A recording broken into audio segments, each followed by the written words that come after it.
welcome to the live second ever Wise Guys NFL Draft as they're just getting started, bringing out a bunch of Lions. I'm seeing Amon St. Brown. I'm seeing Barry Sanders, Jared Goff, Mr. Alex Ruiz.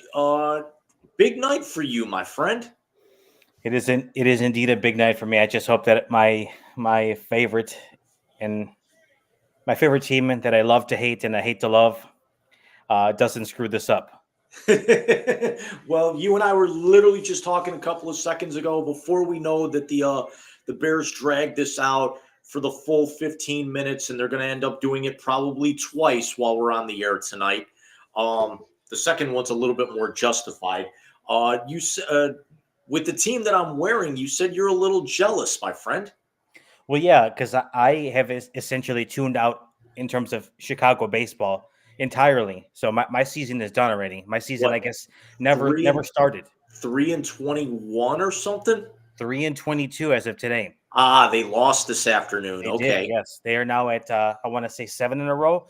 Not that I'm counting, not that I'm watching, but I'm just kind of following on my Twitter or X feed and just see the constant, just laughable state that they're in. I mean, you kind of left one thing out. It's a not watching, not paying attention, and not caring. That's true. Very true. So long time, no time, my friend. How you been? Life is good, man. Busy, but everything is going well. How about you? Very, very well so far. Moved into the new office, having dinner with the cousins tomorrow night, and then the whole weekend of doing jack shit as your Bears are officially on the clock. So let's actually let's talk a little Bears here at the start here. Big off season for you guys, moving Justin Fields and very, very likely going to be drafting his replacement here within the next 9 minutes for more than likely a guy who's got the same skill set as we brought up when we had the Four Horsemen a few weeks ago. Yeah, so I know the talk has been Caleb Williams, and there was talk in there of Drake May and a couple other names in the hat as well too. But other than the Caleb Williams situation, I know that his skill set really is kind of equal to that of Justin Fields. And I know that Justin Fields' era in Chicago did not end well, did not start well, when even in the middle of it did not go well either. So I think this is going to really tell the truths and kind of really get into the deep, dark secrets of the Chicago Bears to see if they do indeed draft Caleb Williams here within the next couple of minutes, if they don't fuck this up down the road, quite honestly. Now, let me ask, Mike and I went round and round about this, and we definitely wanted to get your opinion, but I'm not sure what time Mike's going to be able to get here as he's, trying to put Bobby down. So for all we know, he may actually get here, and this thing may whip through so quickly that you guys at 9 might actually be, on the clock at that point. So let me ask you, what are you personally targeting at 9? Because Mike and I both like you guys going Rome Odunze. I'm also in the same accordance as well too, if he's available. I think he should be available. I was kind of wavering. I thought it would be nice to get some more O-line protection as well too, just kind of to help that new quarterback usher him in and give him a little bit added time, a little bit more cushion. But I think you really need to bolster that offense and kind of really get it going on all cylinders, because last year their defense, quite surprisingly, played quite well, considering the fact that they had a lot of young guys, but then they did bring in Montez Sweat, who was kind of like a godsend, quite honestly. So I think by all accords, it's going to be Rome Odunze, and that'll be a nice little trio right there between DJ Moore, Keenan Allen, and then potentially Rome Odunze if he's available. Let's talk about that here for a moment, because Mike and I kind of had the idea that there were some people saying that what if Odunze goes off the board before Harrison? And I like the idea of Odunze, that Keenan Allen's a big target, and DJ Moore is the speedster who can kind of take the lid off the off the passing game. But then you actually bring in a young guy to be able to mature with Caleb Williams or whomever it's going to be. And right now it's more than likely looking like it's going to be Caleb Williams, as I got the NFL Network on. show that you guys have not made the playoffs since 2020. Mhm. But I think it's a very good fit that you want to bring in a good stud receiver. I think Marvin Harrison's a better route runner, but I think you need somebody who can not only run routes, but also take go up and get a ball. Because Odunze basically catches anything that's thrown in his vicinity at 6'4". I understand Keenan Allen is 6'2", 6'3", in that 6'4" area. If you actually had your pick of the litter, if either one of them fell to you, which way would you rather go? Would you rather go Harrison or would you rather go Odunze to pair up with Caleb Williams? I excuse my wrestling terminology right here, but in terms of bloodline, I would love to see Marvin Harrison in a Bears uniform, but I just don't think that's going to happen. I think it's wishful thinking. He's probably going to go 3 or 4, maybe even to the Chargers. But yeah, I would say Harrison, but I'm not gonna basically brush aside Odunze. I think he's more than serviceable, more than credible, just considering his hands and his, like you said, ability to go up and get him. Now, there's been a lot of talk um, in the last maybe 24, 48 hours um, that the Cardinals could be looking to move out of 4. The Chargers could be looking to move out of 5. And now there's talk that the Jets may be looking to move out of 10. Out of those 3, who do you think's the most likely to move tonight? I think probably the Giants. Really, the Giants at 6. I think so. I mean, I think just because of what the Jets have done as of late and how they've gotten significantly more competitive, making their trades and kind of lining themselves up and getting some top tier free agents. I think that the Giants really have to kind of make some noise here. Otherwise, they're going to look like the redheaded stepchild in New York, and that probably will not sit well with a lot of people. Now, there's a Let's take a lot pen, of apparently.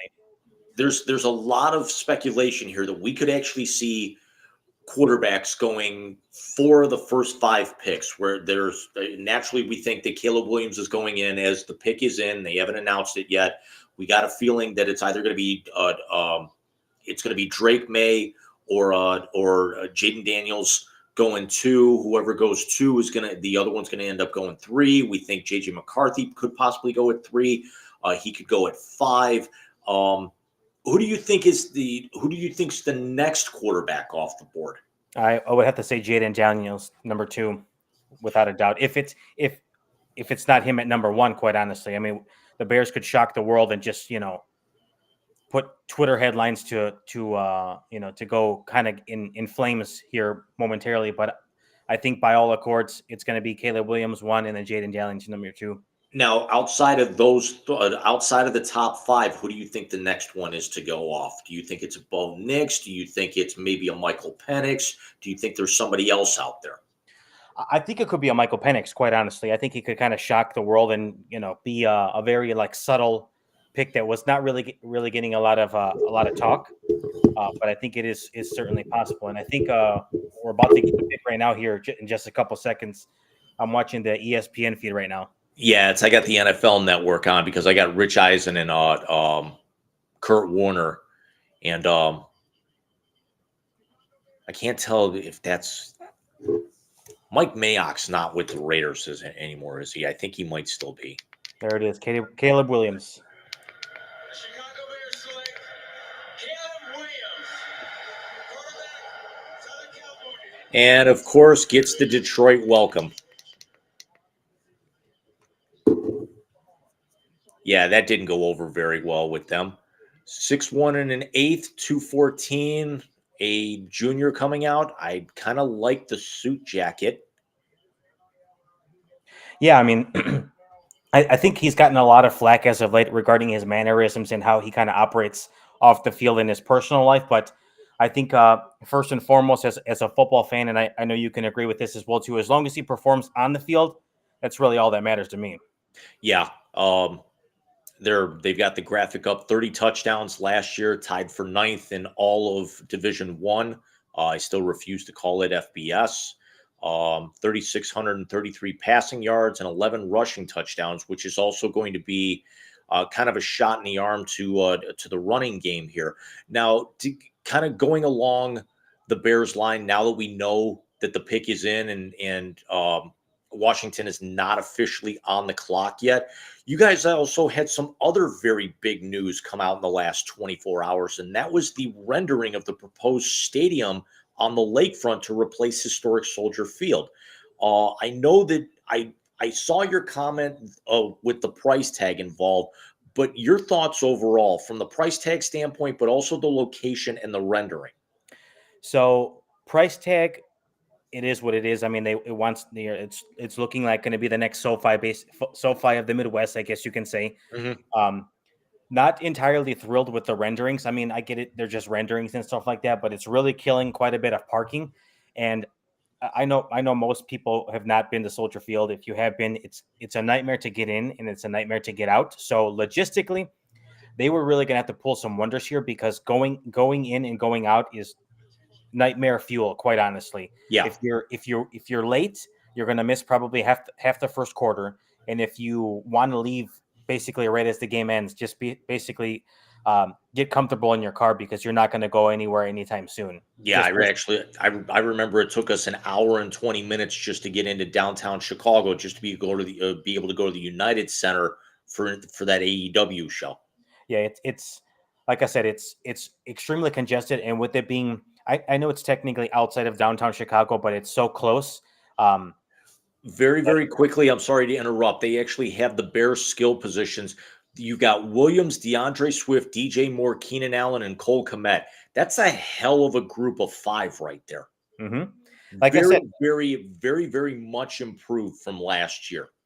I think they needed to make it a point to kind of go out there and prove that they were going to be competitive, and I think this is kind of like the make or break situation with this current regime right now. If this situation does not work out with him, then you know that you kind of live and die by the fire, and within the next 3 to 4 years, if it doesn't work out, those guys will probably be out of a job, and there will be in competition again for another top tier pick. Quite honestly. Now, going back to the stadium, I'm sorry to interrupt. It's No problem.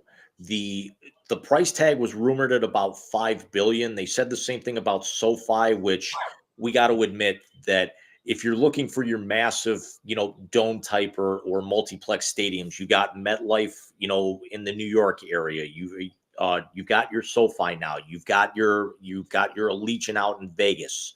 You know, a lot of people would think that maybe Chicago would be the next one in line. The proposed price tag was about 5 billion for SoFi, as I just searched it up. It was estimated 5 to 6 billion when it was built, and then the final cost was about 5.8 to 7.06 billion. But I mean, that's Los Angeles, so the cost of living is a lot higher than most parts of the country. There's only a few other places where you can run that kind of tag, and I don't think it's going to strap the city completely like it would in a Cleveland or a Green Bay or a Nashville. And Chicago's one of those. I think. I don't. Do you really think that the public, for the fact that there's over 1 million plus people living in in Chicago proper, are going to have an issue helping to float that bill? Yeah, I If think they wanted to push the this the through. real. Mhm.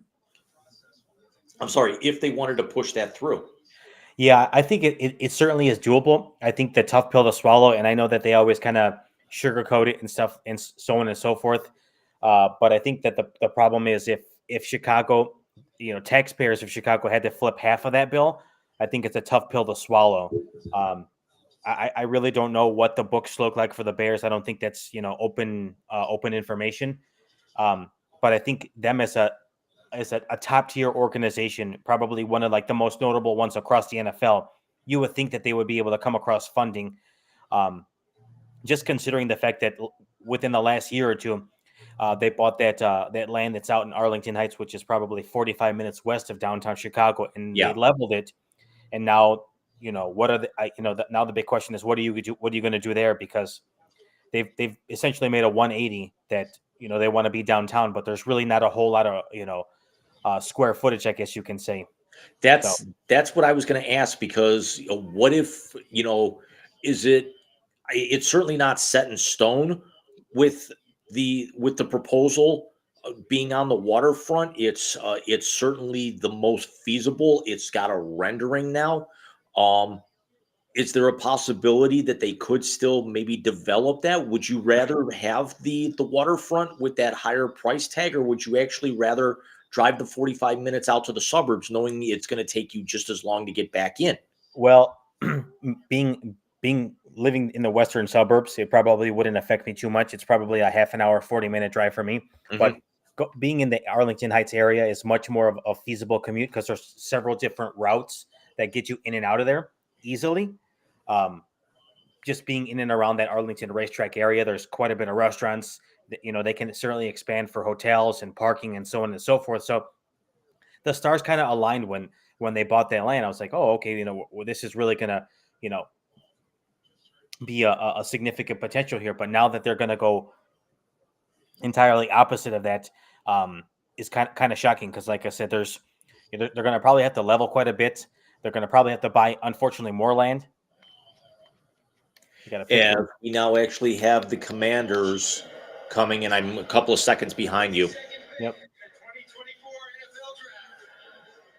Commander select Jaden Daniels. So not a huge surprise with Washington going Jaden Daniels at 2 here, with Sam Howell throwing 21 interceptions last year. Jaden Daniels, the Heisman Trophy winner, 6'3" and 5'8", 210, a senior.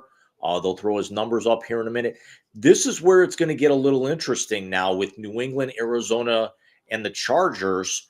I think realistically, most people have Tennessee as a lock at 7, going Joe Alt, the offensive tackle from Notre Dame.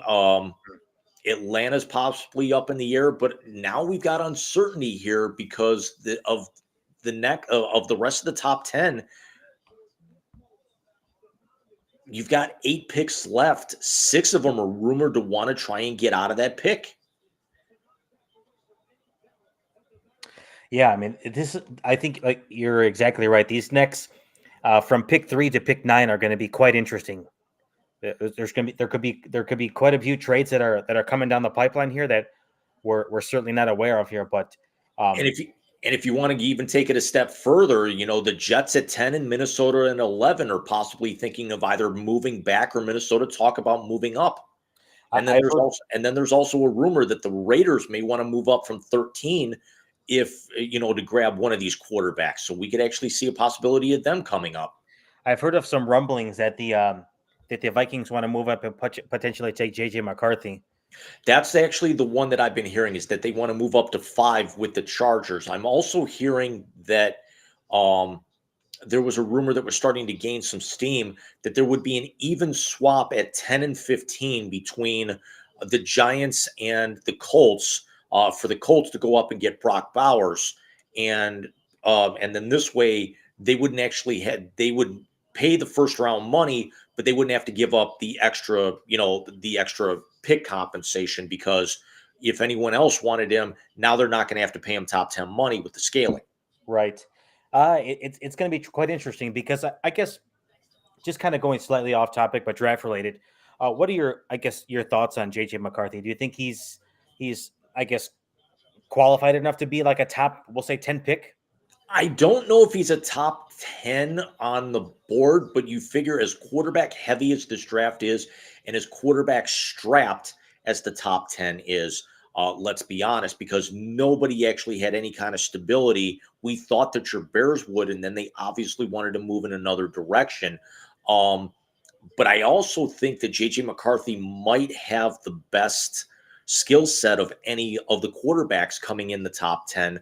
I would say that about a Michael Penix, but his injury history, we don't know. I think Bo Nix could probably be the best in terms of production, in whatever offense he is. And I'm actually hearing there's a lot of scuttlebutt and a lot of people thinking that the Rams may end up taking him at 18, as opposed to try to find a filler for Aaron Donald. I like that, even though they actually ended up getting Stetson Bennett a couple of years ago. But then again, you got Stetson Bennett, who us here in Cleveland, it's very much like the Brandon Weeden thing of, he stayed in school so long, he's already north of 30 and going into his second year.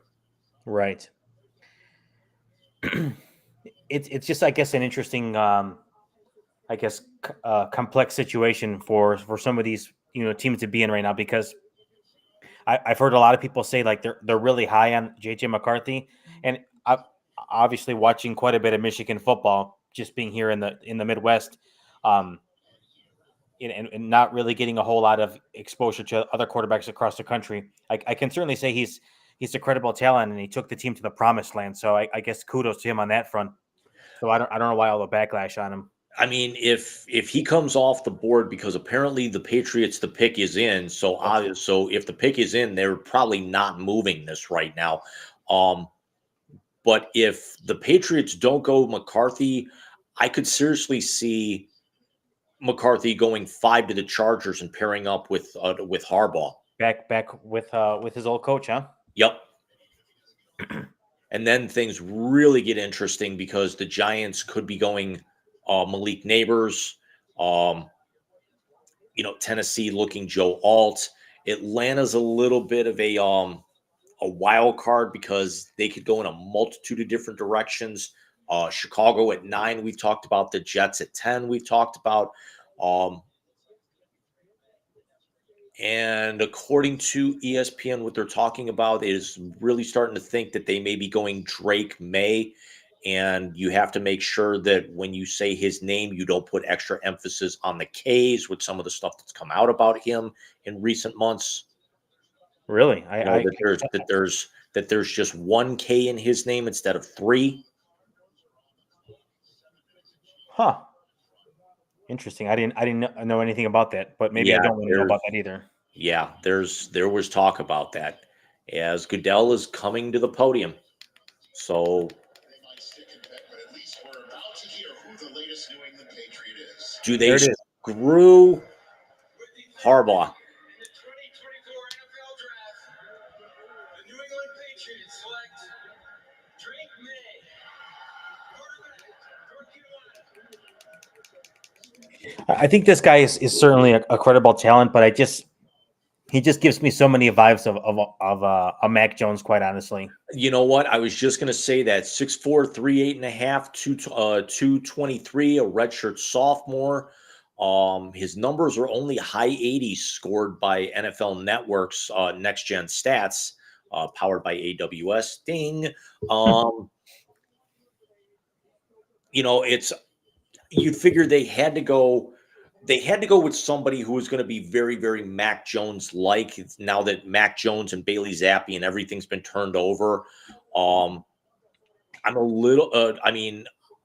Good first pick, but you're right. There's parts of both of us that think hopefully he actually has, a good career, but could he be a little too much with the skill set of Mac Jones? And could they be trying to recreate the Mitch Trubisky in the aggregate for that one great year in North Carolina?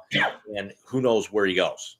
Well, I will say, watching a little bit of film on him, he's a little bit more mobile compared to Mac Jones. So I think that's a little bit of something that he has kind of in the back pocket. Yeah. So just being a pocket passer and kind of a sitting duck if the pressure kind of caves in on you. So that could potentially work out well for him. But I guess I've never been extremely high, considering that Chicago's been burned by a North Carolina quarterback in the past. So yeah. That's actually why I had to make the Mitch Trubisky thing, because he's there was a lot of people in Cleveland were hoping he would have gone third one of those years, just because he played his high school football about 15, 20 minutes from where I'm sitting now in beautiful Mayfield Heights.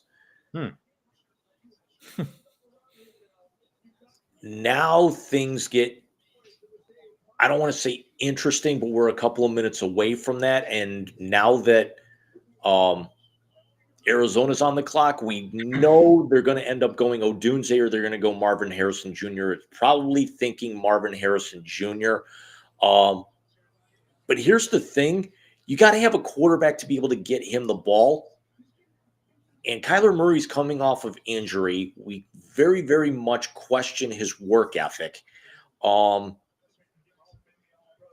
Do you think this could be a possibility that Kyler Murray's going to wake up a little bit and Marvin Harrison's going to make him a better quarterback? Or do you think this could be a situation where Murray doesn't really change and ends up hindering Marvin Harrison Jr. to where they got to move on from him? I think the latter of the two, because I think ever since his first year in the NFL, Kyler Murray, since then, everybody's kind of figured him out. And it almost feels like he's, I guess, in a sense, over football. Like it's just kind of something that he does to pay the bills or to make money. It's not something he's really truly vested in, considering the fact that he's, I guess, a gamer from everything that I've heard about him. So I don't know this. By all the courts, they're probably going to go Marvin Harrison Jr., but I don't think it's going to really benefit them because their quarterback is just, I guess, not entirely in the game, quite honestly. You can go. You can go to sleep. We got this.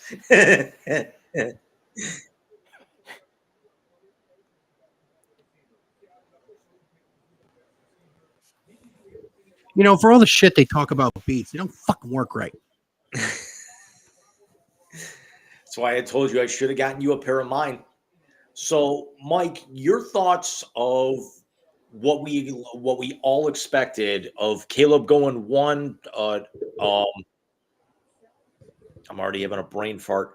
Jaden Daniels going 2, and then Drake going 3, and now the pick is apparently in with the Cardinals. Wow, they actually said the first time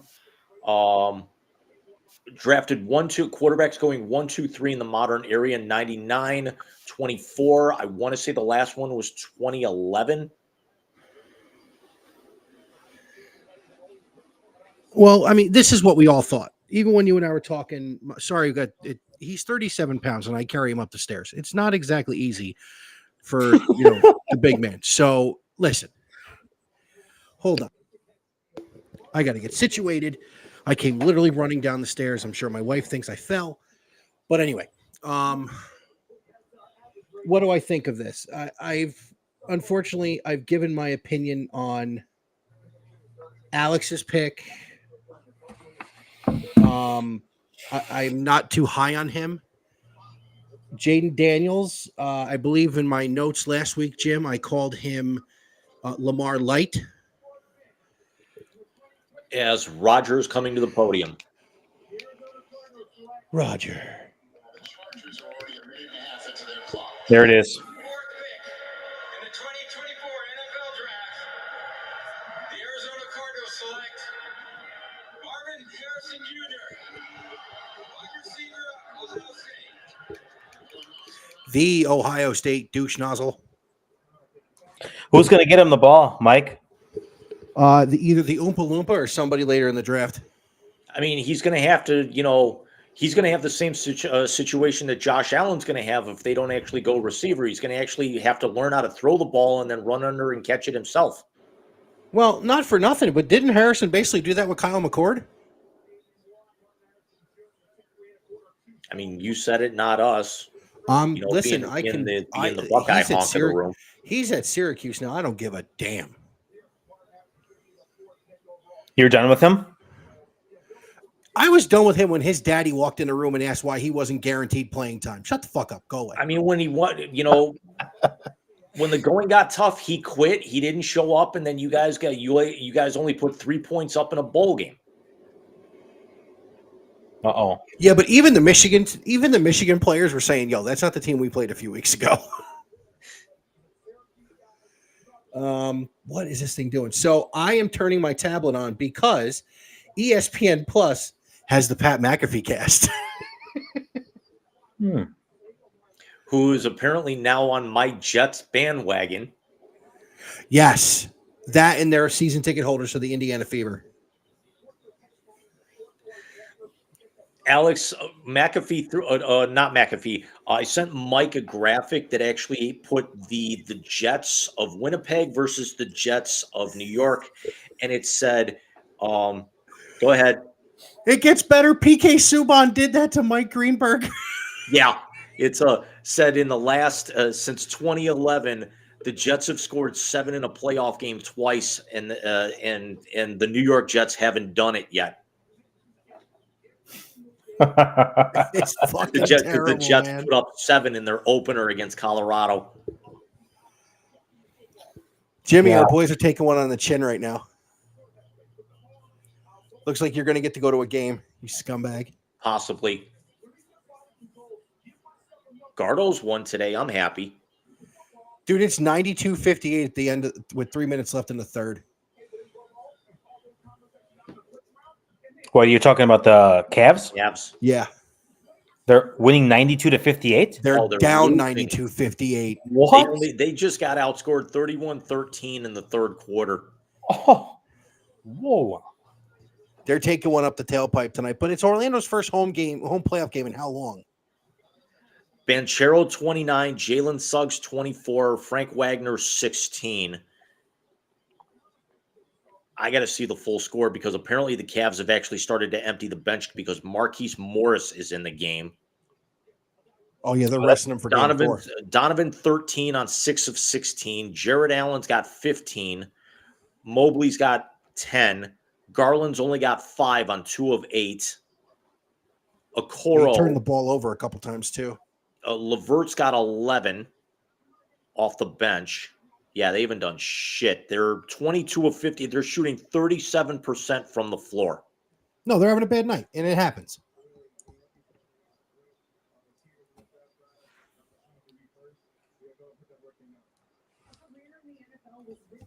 Yeah, we know it was going to be a bad night when Tristan and Marquise Morris are actually in the game in the third quarter. Yeah, that's a shit night, Jimmy. Yeah, and Sam Merrill too. Well, Sam Merrill, I'd like to see in there a little bit just because he can knock down a 3 when they need him to.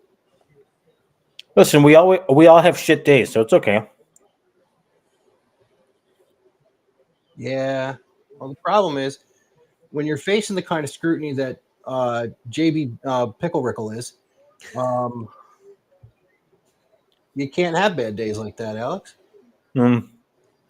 Sorry, tablet. Because he's 4 losses away from losing his job. I don't know if it's that crazed. Especially, I don't think they're going to lose the series, Jim. I just think that he's, If they lose this series, he's done. Possibly. Wow.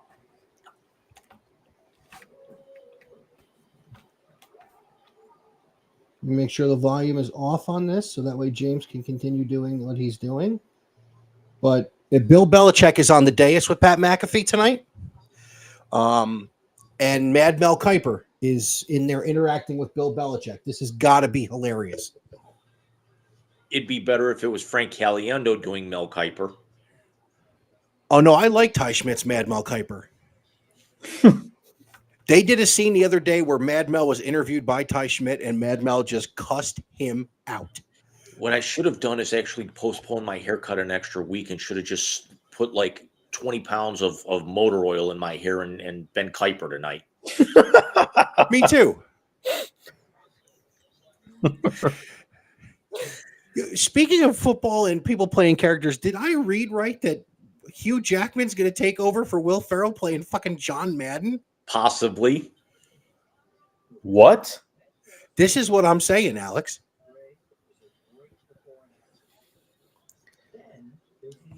What the They're showing Marvin highlights. Very quick before Jim. they come back, Alex. Swerve is your new champion, and Jack Perry is back. Thoughts? Well, I'm glad to see Swerve on the top because he's deserved that title for about at least a good 6 months now. Jack Perry, he can kind of go away the same way CM Punk can go away too at times. I'm actually a little surprised that they put it on Swerve at not one of their major 4, like a Double or Nothing or an All Out or something. I would have surely expected it to be next month. But I'll tell you what, we get Roderick Strong and Will Ospreay next month. Sign me the hell up. That's going to be pretty good right there. Have you heard any rumblings regarding Mr. MJF?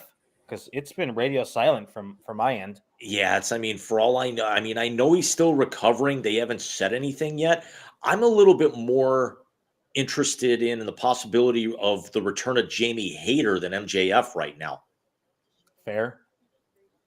I was also hearing some rumblings that apparently was it Ricky Starks, Britt Baker, and somebody else were, I guess, interested in, or WWE was interested in 2 or 3 people, I think. I know Ricky Starks. I'm not sure about Britt because she's so loyal to them, and also Adam, still working there. Because I know she's actually been rehabbing a bunch of injuries and taking a whole bunch of time off. She didn't need surgery like MJF or Hayter did. But it's definitely something. I don't see her really moving as much as they built the division around her. I think she'll be right back in the fold, Fair. once she comes back. I guess I can see Ricky Starks going because his good buddy now is a champion over on the other side. So yeah, and also the fact that they ran Big Bill out there with Jericho last night, which was a very weird segment. Gentlemen, let me pose a question about the draft real quick. So McAfee had a thing on there. First of all, the pick is in. McAfee had a thing on there that the Chargers, of course, hired a new head coach. Apparently, Harbaugh's living in a fucking RV right now. he would. Could Harbaugh pick Didn't Joe he do Alt that here? in Michigan for a little while too? His first couple. I of don't years? give a shit what he did. I'm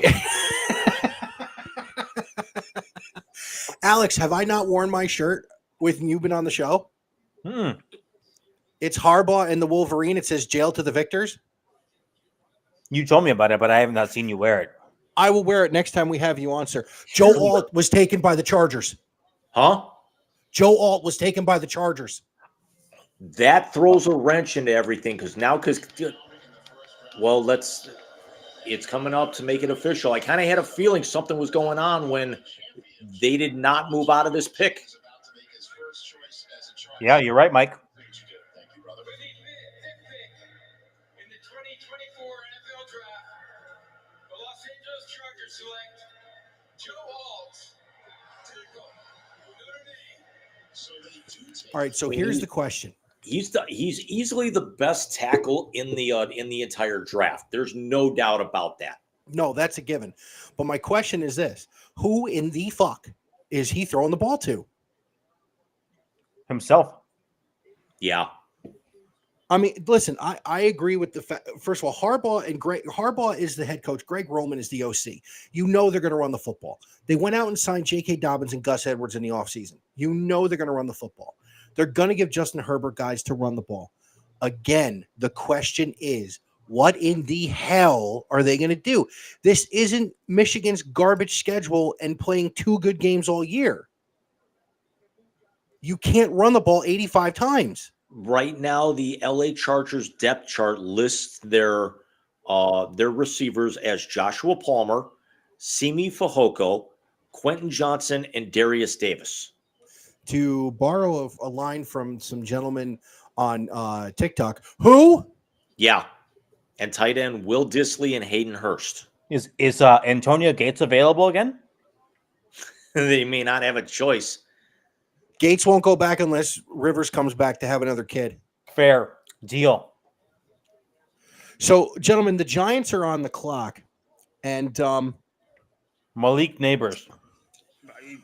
with the 6th pick in the 2024 NFL Draft, the New York Giants select, please, somebody besides Danny fucking Dimes. Watch them go JJ McCarthy, which will be a gigantic clusterfuck. There's a possibility that you could be seeing that even with what they're paying Danny Dimes here, but and they just put the graphic up, the Browns offseason workouts. Alex, I don't know if you heard the Browns made a trade earlier today. Yeah, since they don't have a first-round pick, security won't let them in the building, so they traded the best ice fishing sea shanty in Hudson, Ohio, to a security guard for a uniform to try and get in the door tonight. Good for them. And it comes with a masseuse. I was gonna Mike. You took the words out of my fucking mouth. God damn it. Well, listen, it's not my own joke. Jim actually sent me that earlier. He said the Browns made a trade today. I'm like, who with what? Mike, half of your family apparently is in that room because nobody had any hair in the Giants draft room. Well, first of all, if you had to deal with Daniel Jones, you wouldn't have any fucking hair either. The pick is in, gentlemen. The pick is in. All right, because McAfee still has him on the clock. Here's my question. You get your daughter to marry, or your daughter marries the Rooney's kid. And now you got two successful grandkids who are actresses, and you can't find a fucking quarterback to save your life. What's wrong with this picture? You're doing better outside of football than you are inside of it. Now, granted, they did let their child procreate with someone from Pittsburgh, but no one's perfect. Just ask the Buffalo Bills. When 1970 lost a game, and because of it, we have the Kardashians. And that's the day that time stopped. Yeah. Oh, sound again.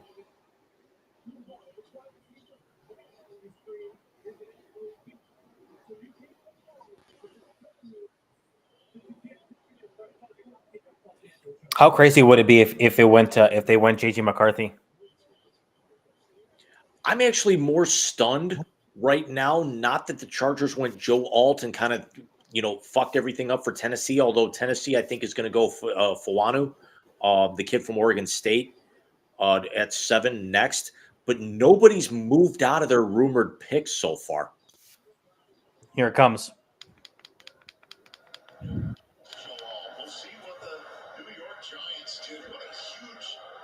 Hey, Alex, do you remember when Tone went crazy a few years ago because of what Cincinnati didn't do? Mm-hmm. What the hell is this?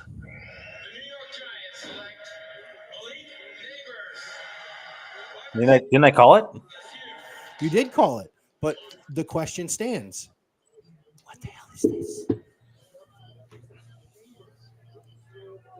Because here's the thing, Saquon's not there anymore, and you don't actually have a running game, or at least a solidified running game to take the pressure off them rushing 7 every town. I guess you can ask the same question. Go ahead, Mike. I'll let you finish this. What kind of an offensive line do they have for that psycho? I guess we can ask the same question as we did about the Chargers. Who's going to get Malik Neighbors the ball? I don't even. I mean, he'll get the ball. The only problem is that it's going to be about a third of what would be expected because, Dimes is going to be throwing the ball to the other team. And yeah. I can't even talk about the Giants right now because my mother-in-law is about to text me. Who's this Malik Neighbors guy? And I'm going to have to write back the wrong fucking asshole they don't. But, Mike, here's the one thing Tennessee has going for them, losing out on Joe Alt. Jim, who's their offensive line coach? Yeah, Bill Callahan. Why is Bill Callahan the offensive line coach? Because his kid is the new head coach. By the way, Stefanski had the best line about that. Is he can't wait to hear the kid yell at Bill during practice. We're all at the age where we yell at our parents. I yell at mine routinely. Yeah, but did you see the exchange between your brother and I on Facebook today? No, it's because my brother has me blocked on Facebook. Your brother's an ass. He said that if the Stars lose in the first round, he's blaming Pantera. Yeah, because Pantera plays their goal song. I said that I think Warrant is a better band to blame. And then he informed me of that. I was like, I'd still blame Warrant.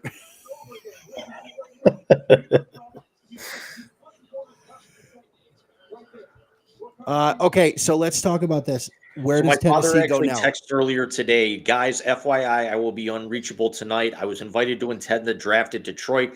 They must have seen footage of me playing quarterback at Mount Carmel and saw I had great potential. I said, oh, so the Achilles Smith of Cleveland Catholic schools, huh? She says, Jesus. He says, hey, I once scored 4 touchdowns against Polk High. I beat Bundy, and all I just replied was with Jesus Christ. And we I have thought our first god-awful suit of the night. Who's that? Neighbors? Yeah. Why is it always the LSU guys?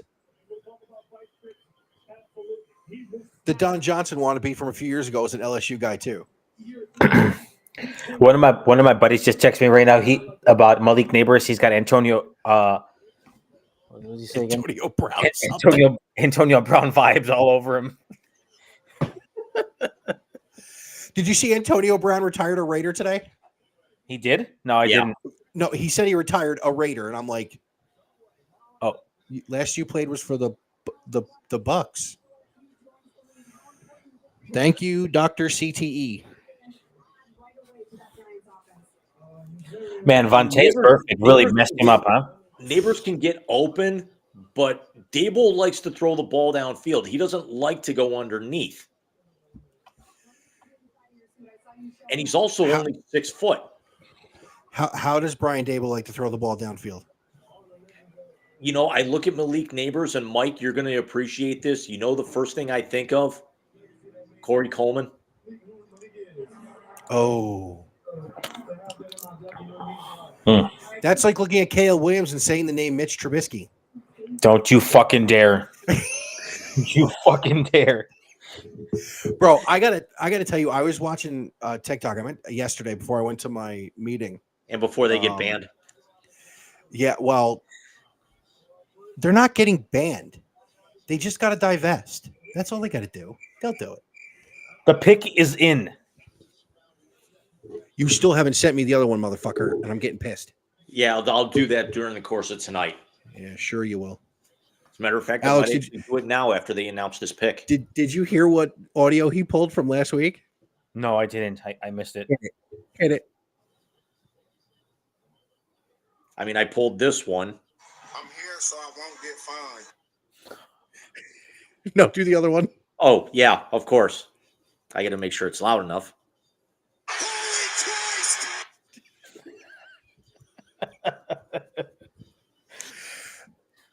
All right, so James, make sure you have the translator music up because I think after this one we should start doing some of this. Maybe not on every pick, but on the ones that just don't make any sense. So like the last three.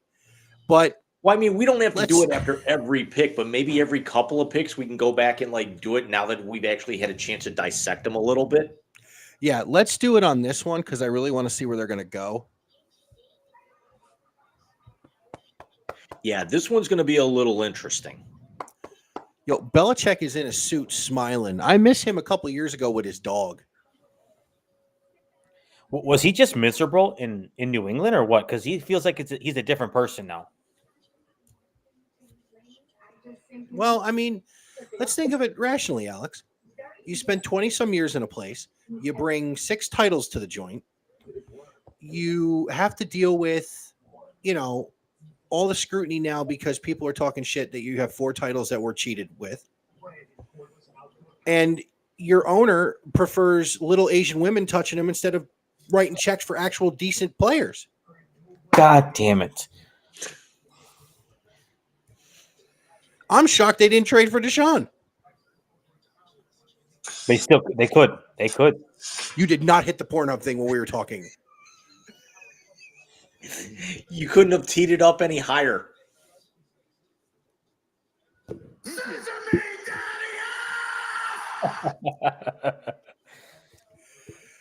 Alex, you did see the momentum with Bowens, right? I did. Michael, have you seen Silent Library 2 yet? I have not. Then don't speak to me for the rest of the night. Oh, shut up. I like this pick, guys. Has it come on yet? No. Not yet. NFL Network still in commercial. Can you spoil it? It's J.C. Latham, the left tackle from Alabama. I like it. I do too, especially with Bill Callahan as the coach on the offensive line. The Alabama O-linemen, as good as they've been, and I like Jed Wills. He has not developed the way we wanted him to, but I like him. I will say this. If Bill can get his footwork better, because they attacked that tackle during the Rose Bowl, he's going to be good. And Will Levis, listen, Jed Wills was good his first 2 years when he had a quarterback who didn't try and run after 2 seconds. Will Levis is not that quarterback. So I like him there. And is it true Will Levis's girlfriend left his ass after he went in the second round? I think so. Dude, the mayo in the coffee didn't do it for you, baby? Yeah, September 19th, 2023, Will Levis is now single after he and longtime girlfriend Gia Duddy have separated, according to Pardon My Take on Monday. That's heartbreaking for him. She was hot. Yeah, he definitely outkicked his coverage. With the 7th pick in the 2024 NFL Draft, the Tennessee Titans select J.C. Latham, tackle.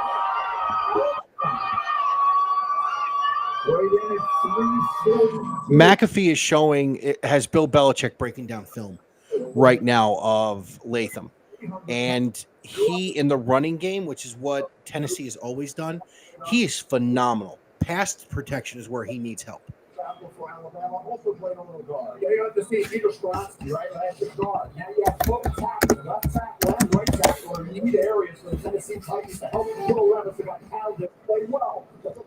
So where are the Falcons going there, Alex? Probably a kicker. Hold on.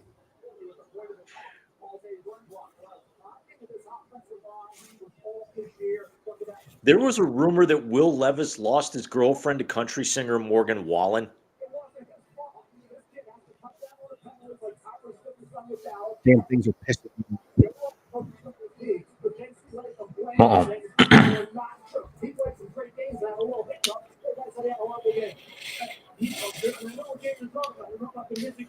And I didn't hear you because the earbuds gave out. What did you think Atlanta was going to do? I think they're going to draft a kicker.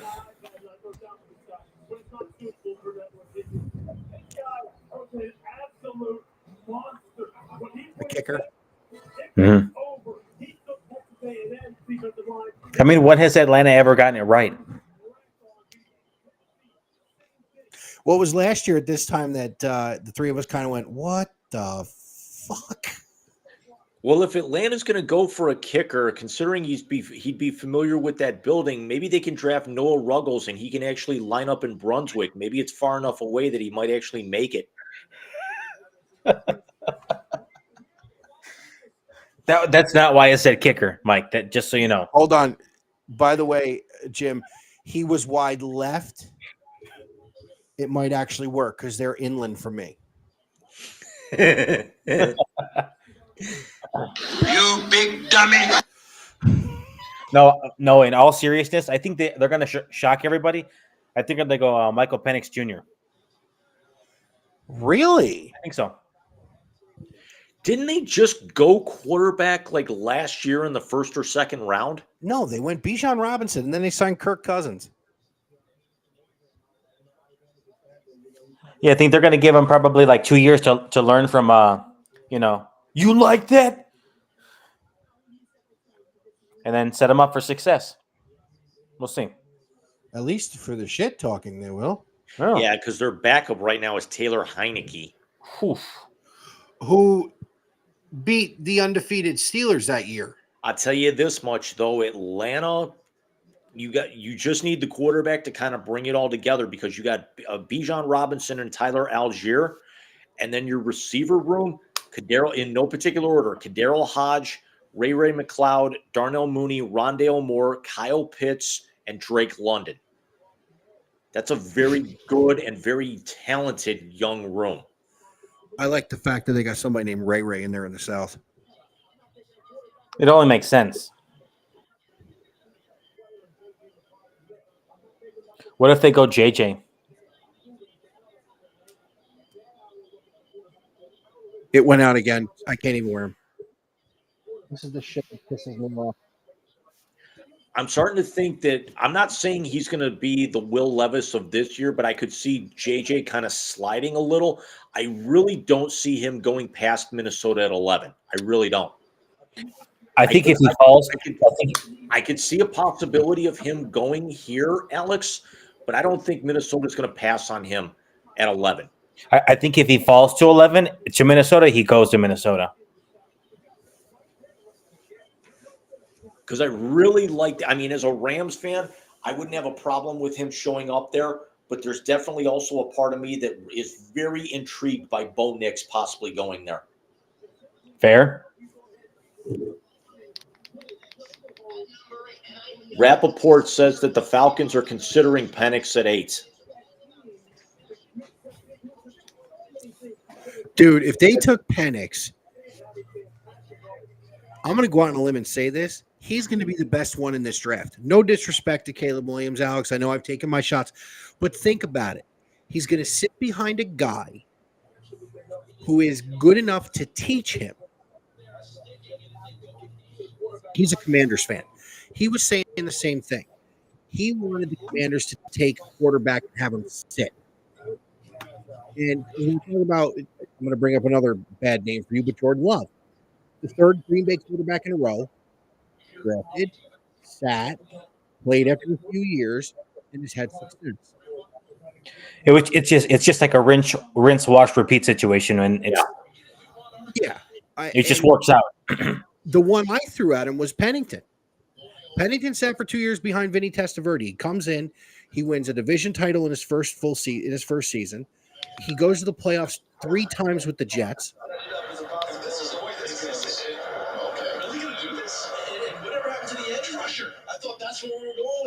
There it is. With the 8th pick in the 2024 NFL Draft, the Atlanta Falcons select Michael Penix Jr.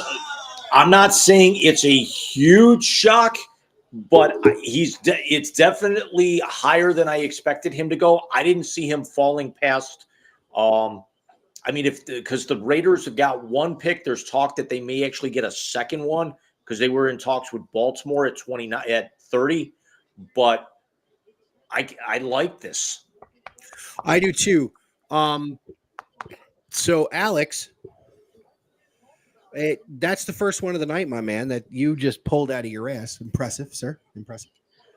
So we're sitting now. We're almost out of the top 10. We got your boys are back on the clock. Rome Odunze. It better be. Watch them take the kid from Penn State.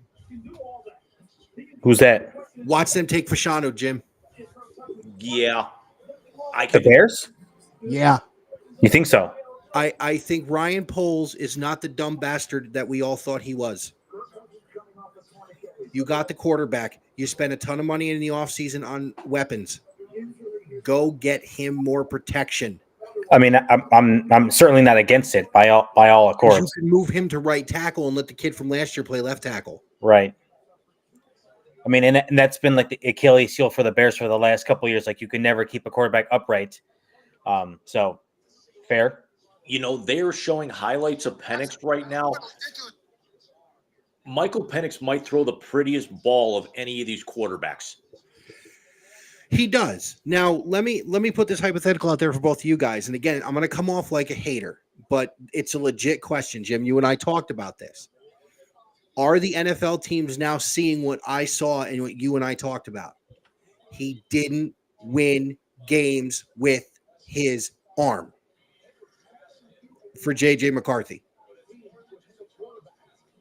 Because I'll be honest with you, and I can't stand a little bastard because of what he did to my boys for 2 years. I would take Blake Corum in the first round before I took J.J. McCarthy. I get that. Are they showing him in Indiana? They were showing like highlights of guys that didn't make a whole lot of sense because Washington didn't play Ohio State. So why were they showing somebody throwing against Ohio State? Because in 2020, he threw for 530 yards against Ohio State in the horseshoe when he was at Indiana.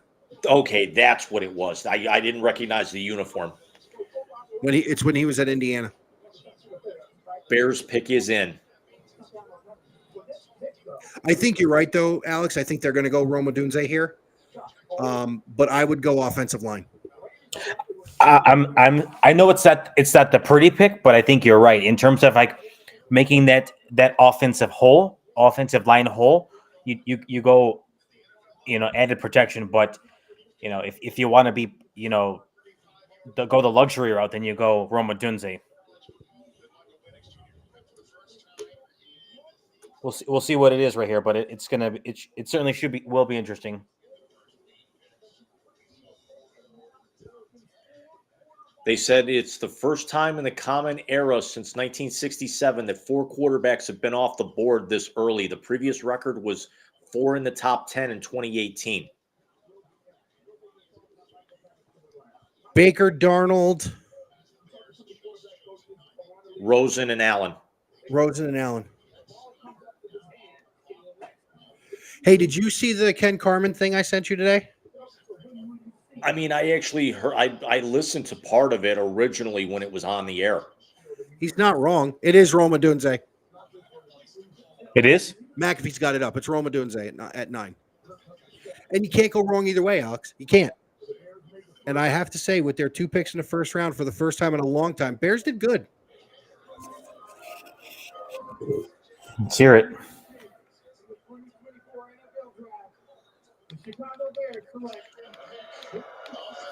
It's just the 9th overall pick. With the 9th pick in the 2024 NFL Draft. I mean, this guy can fucking go get him, so I'm not mad about it, quite honestly. No, and you shouldn't be. Honestly, what Ryan Poles has done in 2 years? Yeah, is really build a very good team. Now, I have a little issue with it because of the way they fucked my boy. I agree. As a Chicago fan, and not a homer like you are in a sense, being the Ohio State guy, but I think as we've had phone conversations and text messages back and forth, I think they set him up for failure here. Quite honestly, yeah, they did him very, very dirty. 100%. I will take that to the grave. That I think that he was just kind of given to this, presented to this. There's been a trade. There's a trade. The Jets just moved out of number 10 with the Vikings. JJ's going to Minnesota. I can't imagine why they would do that because the Jets are not going to go quarterback. Minnesota, all they had to do was make 1 pick. You don't know that.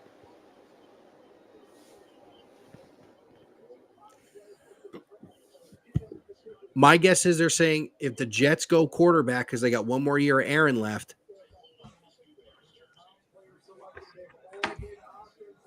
You got to figure Penix is actually going to hold that over Odunze's head. Hey, I may not play this year, but I still got picked ahead of you, which means I'm going to make more money. Absolutely.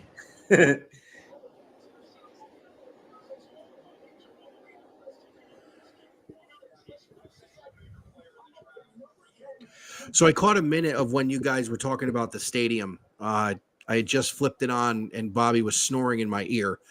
Homeboy did not want to go to sleep last night, dude. I'm shocked he lasted that long.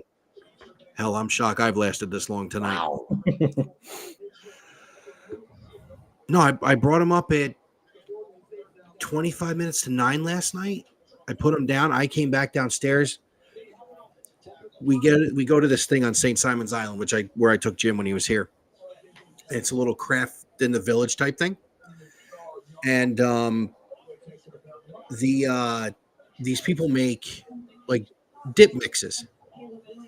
And one of them is chocolate and peanut butter that you make with Cool Whip and cream cheese. Oh, Reese's fucking cream cheese dip. I eat it with a spoon. Cool Whip. Cool Whip. As a matter of fact, I eat it with a spoon. I'll be right back.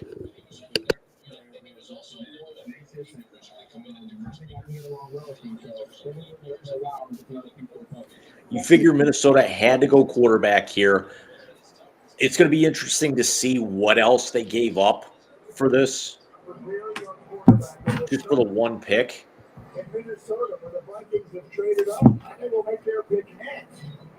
Okay, so the trade is Minnesota gets 10th overall and a 6th, and then the Jets get 11th overall, a 4 and a 5 this year. Interesting. Okay.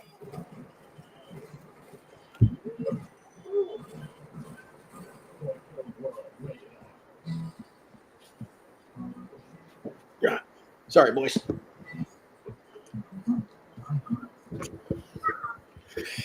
Sorry about that there, boys. You're good. I'm gonna actually step away for just a second too. I might miss this pick. I don't really know, but I'll be right back. It's JJ. It's JJ. JJ.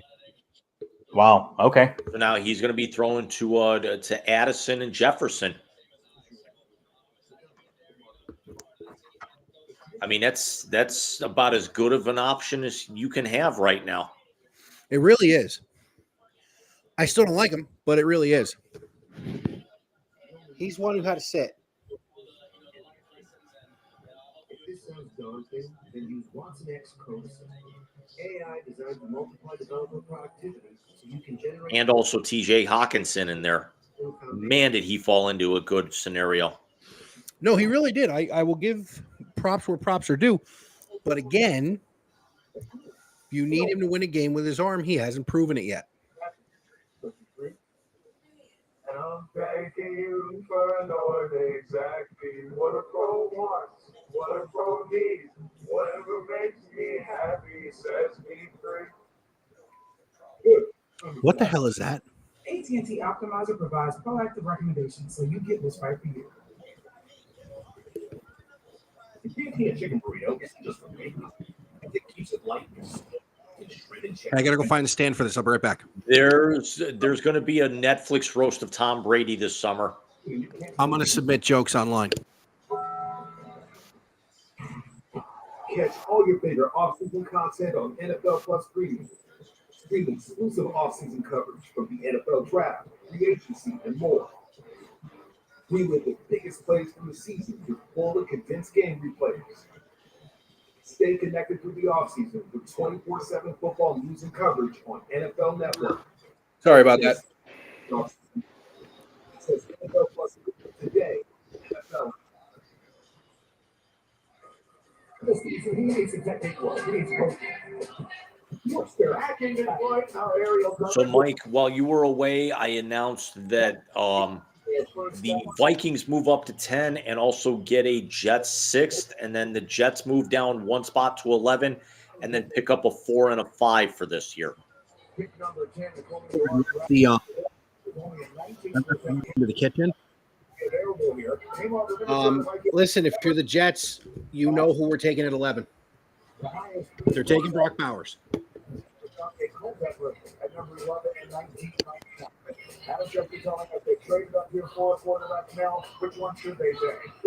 And that means that if they do go Brock Bowers, then Indianapolis is going to end up moving out of 15. Now what happens possibly? Here's the other thing now. We thought that there were going to be a whole bunch of moves at the top of the draft. Now what happens to the middle part from what we were seeing is that Las Vegas could they move out because Penix is off the board and JJ is going to be off the board. So they're not going to be able to get a quarterback. Indianapolis, could they move out? Is Seattle going to look to move out at 16? Is Jacksonville going to look to move out at 17? Well, the question is, are the Raiders going to try and move up and take Bo Nix now?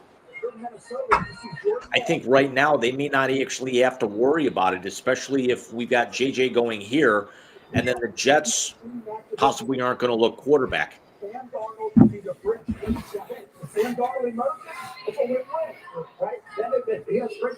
Yeah, I told you, Alex, I ate it with a spoon.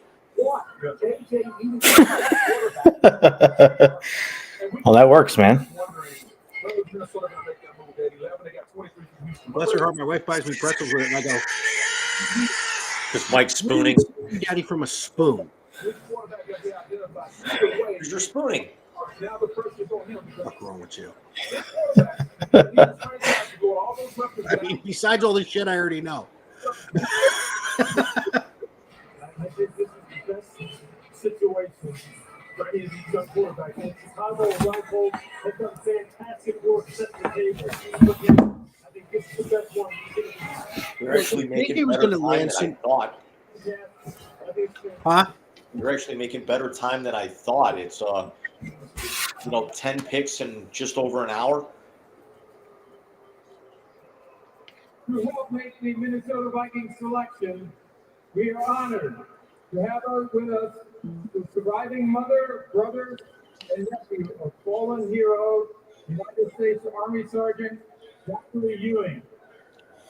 So here's the question moving forward. We got the Jets at 11. And Alex, I don't know if you heard me. I think they're going to take Brock Bowers, the tight end out of Georgia. That's a solid pick right there. Especially with look at what they have. Mm-hmm. They've got to go for it this year.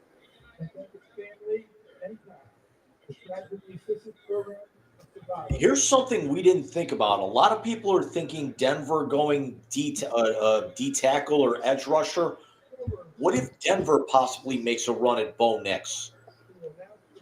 Because they've got the worst quarterback room in football right now. I mean, that makes sense considering who's their tentative starting quarterback at this point. It's either Jared Stidham or Zach Wilson. Yeah. There's a Cougar joke in there. You do know that, right? Someone designed the new Broncos uniform with MILF Hunter on the back.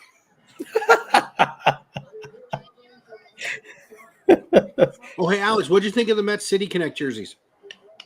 They're actually kind of pretty cool. I like the hat better than I like the jersey. That's fair. My now daughter that I put the visual in his head. Hold on. Caitlin says to me, and I quote, "What size head do you have, Big Dome?" I'm like, what the fuck? You're not buying me a hat. Plus, I can't wear the fitted ones anyway. They look stupid. So what size flex fit? Caitlin, shut up. Large, extra large. And I'm not wearing it now because it's hot. It's hot in here tonight. Is it? Yeah. What's the weather like that down there for you right now? Yesterday at my meeting, it was 85 and sunny. Today it was 80 and sunny. Tomorrow it's 79 and sunny. I win. Tomorrow it's going to be 69 here. Nice. So, Jim, speaking of 69, should we tease next week's episode? Oh, God. Oh, no, Alex. Next week is episode 69 of The Wise Guys. Is it really? And, of course, with it being May the 4th, there is only one person we can have on. Yes, ladies and gentlemen, the sporting Sith himself will spend May the 4th with The Wise Guys. Wow. And legendary.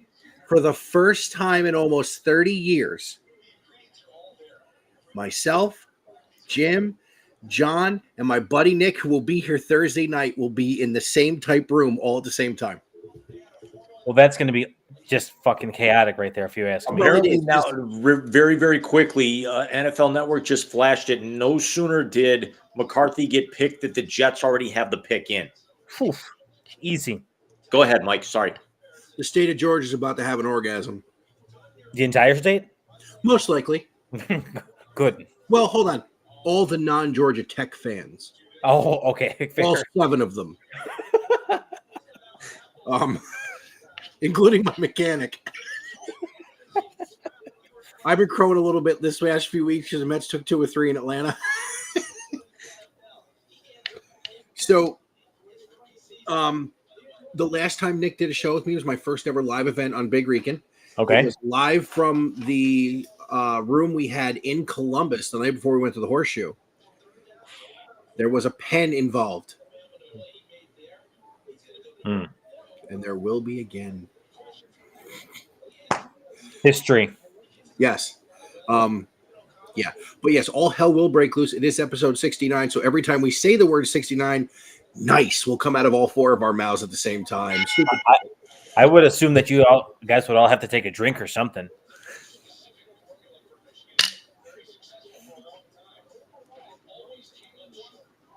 Alice was here for the premiere of The Translator, and that might be an idea, James. Rice won't do that because he's got his kids. I don't think my wife would get too pissed. I still get up with the kid in the morning. I mean, you know I will, but I'll be like behind a curve. Because all they drink is near beer anymore. As long as it's not 3-2 beer, you're fine.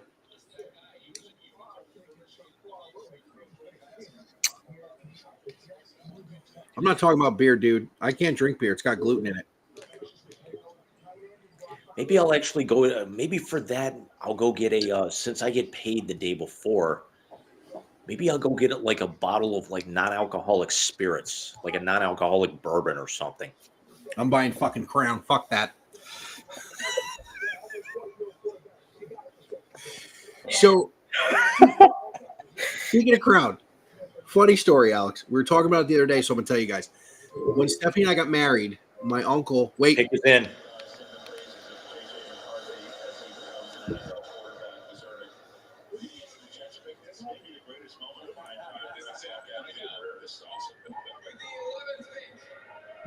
Mike, here we go. The New York Jets select Olu Fashanu. Tackle Quincy. So they go in the direction of Okay. While I am shocked it was not Brock Bowers, did the Jets grow a fucking brain 6'6", 312, and a 5'11", 40. to go with Mekhi Becton? Yeah. 6'6". Holy fuck. To go with Mekhi Becton. Well, I think the kid from Oregon State is what, 6'8"? Yeah, he's gigantic. Who's at 12? Denver. Denver's not going Brock Bowers. Who's at 13? Vegas. Ooh. Hey, did you see Darren Waller's getting divorced? Yeah, I did see that. Dude, she's banging too. I feel like they had just had a really weird relationship, quite honestly. Because she was a better athlete and a 2-time champion, and he was Darren Waller. That's true. Did you hear the story she told about Tarazi? No. She's coming out of a timeout. Tarazi goes, Kels, how's the fam? How you doing? They go to inbound it. Tarazi jabs her in the ribs, knocks her wind out of her, grabs the ball at the inbound, hits a three, winks at her, and walks down the court. Because she didn't answer? No. Because Tarazi just does that. Oh. Diana Taurasi is the closest thing the women's game has to Larry Bird. I love that. Me too. I'm a fan. Yo, Indiana's going to be fucking good, dude. Did you see the story of that all the people that bought the WNBA League Pass are now looking for refunds because they bought it exclusively for Indiana Fever games, but all but 4 of their games are going to be nationally televised? Ain't that some shit, Alex? That's incredible. Did you see her on Saturday Night Live? I did. It's good. Indiana Fever is not what Michael Che gave women at Purdue. That was my favorite line of the night. No, favorite line of the night had to be Rachel, what's her name, busting up, watching Beavis and Butthead over her shoulder. Alex, if you haven't seen it, Ryan Gosling as Beavis was off the charts. Are you serious? I swear to God. I did not. So, real quick, going back to the draft, because the three of us can go on send him that. Fashanu to the Jets, the second eye-opening pick we've had so far. We all thought nobody thought Michael Penix was going to Atlanta. That's 2 years in a row. They sucked the air out of the room. I like this pick, Jim. I think Denver's going to go Bo Nix.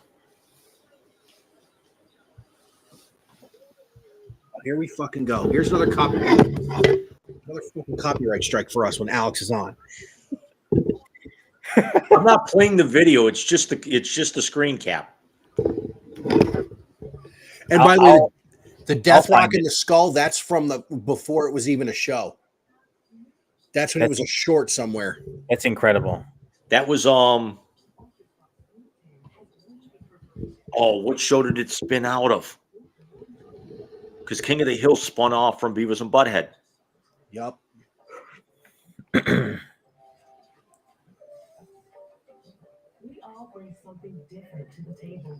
But yeah, I think Denver's going to go Bo Nix.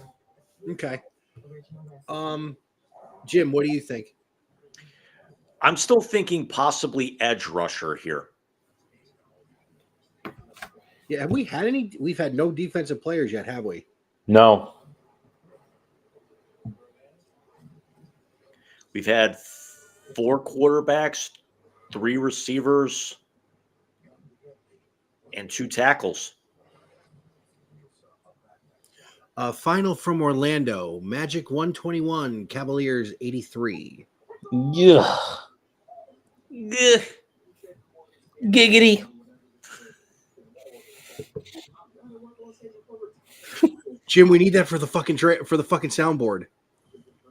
Yo, What, I'm 2 for 2, okay? I got to get some credits for this fucking show next week, even though I can't be on it. Easily.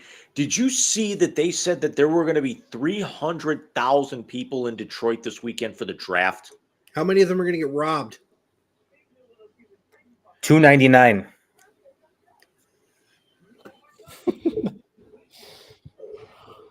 Denver pick is in. First team in NFL history to miss playoffs in 8 straight years after winning a Super Bowl.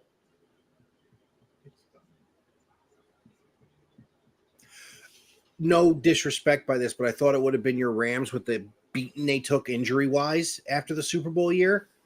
But that's a hell of a job by Stafford last year. Yeah. I mean, but part of that's, most of that is that's about 20% on Stafford. That's 80% on Sean McVay. I agree with you. How much left do you think Stafford has in the tank? 2 years tops. If that. I was going to say probably just one more year, and after that, just Do they have a first round pick? He's got one more good year, and then he's going to have like a Russell Wilson hanging on year.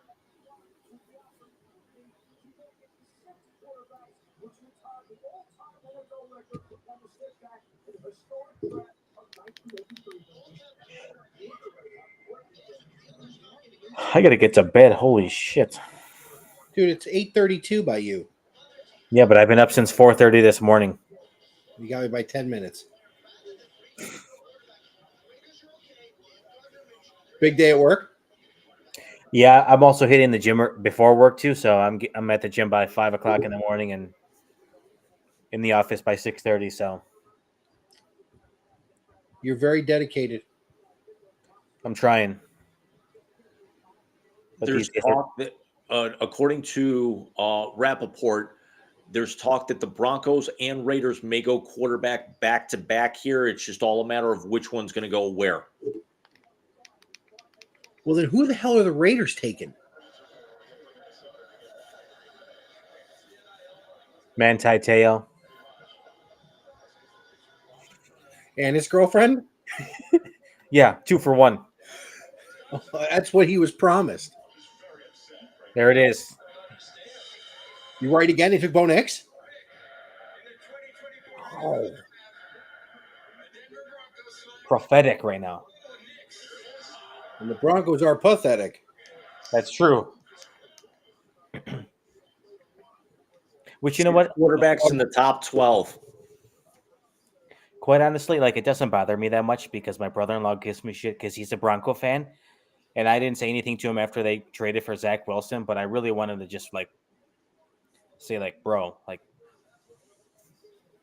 who do you have? I tell you what, it's there was a lot of people that thought that Nick should have come out last year. He stayed one extra year, had a great campaign, a Heisman finalist, and I have no problem with this. And he automatically becomes the best quarterback in their room. So I got to give a shout out here. Bo Nix is center from Oregon from last season. Alex Forsythe, not this past season, but the one before, was drafted by Denver in the 7th round, and apparently has been talking him up to Denver coaches in the front office for the last month. Also, Micah Parsons is sitting on a couch with Bleacher Report doing draft coverage. Stephon Diggs is there. CJ Stroud is there. Micah Parsons says, "You never looked a killer in the eyes." And CJ Stroud looked him dead in the face and said, "Well, you're sitting on the couch with one." Oof. Wow. This is the Jesus-loving quarterback that people said didn't have a killer instinct. Homeboy took off the gloves when he got to Houston. He did. So far the draft has had a couple of shockers. But to me, though, guys, the Shockers haven't been bad picks, though. No. I mean, Bo Nix is not a bad pick here. Mm-mm. The question is, who the fuck are the Raiders taking? Their quarterback right now is Gardner Minshew, but you also figure all the major quarterbacks have been off the board. There's nobody left. Spencer Rattler's left. Spencer Rattler's a second or third at best. So was Will Levis.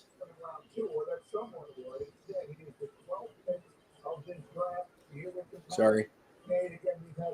I mean, realistically, as I'm looking at down, the Raiders have Garoppolo. New Orleans has a quarterback. Indianapolis, quarterback. Seattle, they're in transition, but they made it work. Jacksonville's got a quarterback. Cincinnati's got a quarterback. The Rams have a quarterback. Pittsburgh just got two.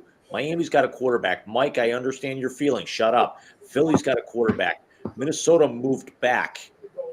They now have their quarterback. Dallas got a quarterback. Green Bay, Tampa, Arizona, Buffalo all have quarterbacks, or at least established quarterbacks. So Now, I can't see where another quarterback's going to come off the board here. Here's something that no one's talking about. The Raiders are sitting at 12 and can take the best defensive player in the draft.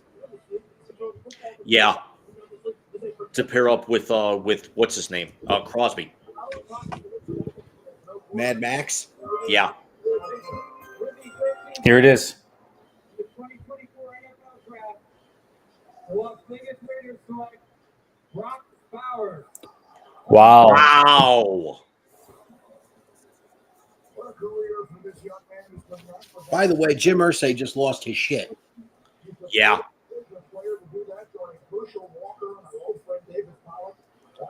What's Indy picking 15, right? Yeah. Ugh.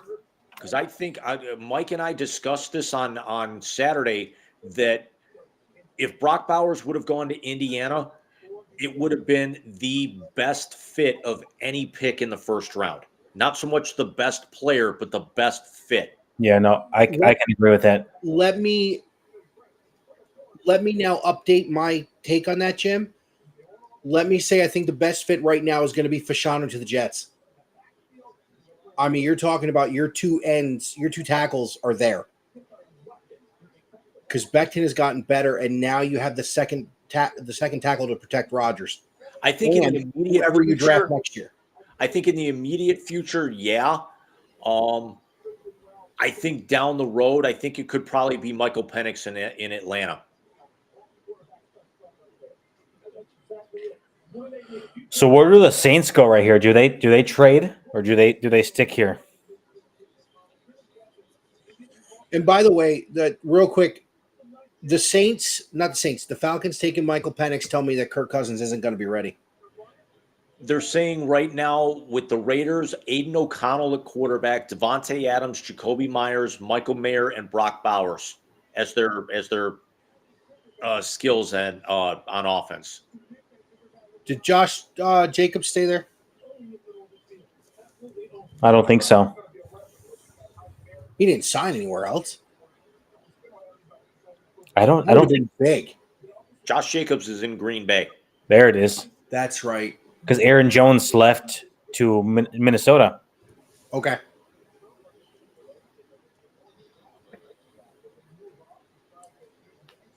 Does Minnesota possibly now with McCarthy paired up with all of them? Who's going to now? We knew that somebody was going to make a jump last year with their draft pick, with their first round pick, more specifically the top 10 pick. It was Houston having two of them at that point, and also having a relatively soft schedule, being as bad as they were. Based off of what we've seen through the first 13, who do you think is going to make that move this year? Who's going to be a possible playoff team? Yeah. Ooh. Who's going to go? Who's going to make the worst of first based off of the pick that they made so far in the first hour and a half?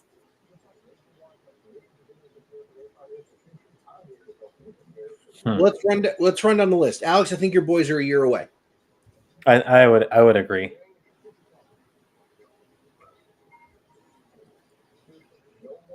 Could Washington make that move? Dallas didn't do anything. The Giants took a position of need with the Hyaska sniffing SOB. They got behind a big quarterback's been hanging out with Rodgers. At 3 of Drake May, I don't think New England's got a prayer. Who was the pick at 4? Marvin Harrison. They're not going to do shit. I love Marvin, but no, not with the president of the Lollipop Guild playing quarterback. Alt to the Joe Chargers Alt. at 5. That could be the one. Because the AFC as a whole is strong. But I think you can get the Chargers, if they do well with defense later in the draft, and they got to find someone to throw the ball to, first of all. If they stay healthy, they can make noise. And that's got to be that. I got to believe that if I'm saying that because I hate Harbaugh. Yeah, that really had to bother you to say that.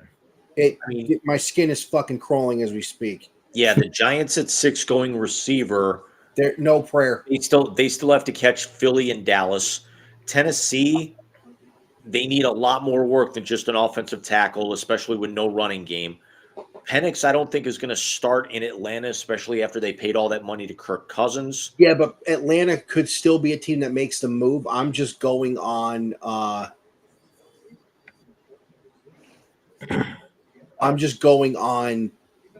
the draft picks. Why is there a part of me thinking, because of the fact that there's now 2:45 on the clock with my feed on NFL Network, and the pick is not in, could there be a possibility that Saints may want to move out of this? It's possible. Fair.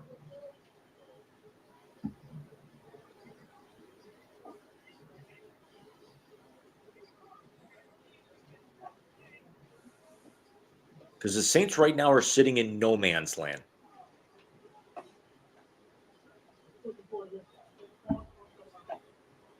Unless the Saints end up going tackle and they're trying to decide on who to go through.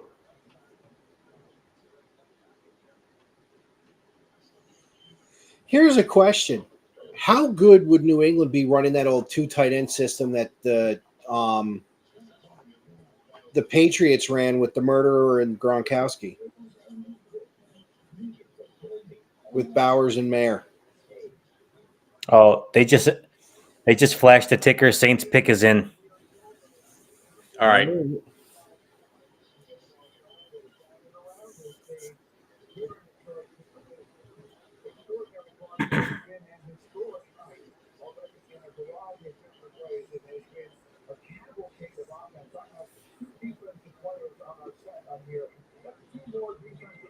Someone tweeted out the NFL punishment for tampering with Kirk Cousins was picking Penix at 8.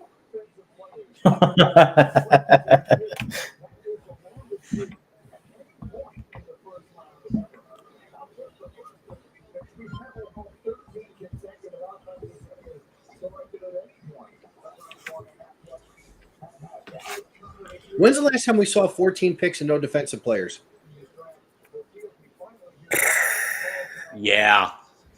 That's a good question. I don't know.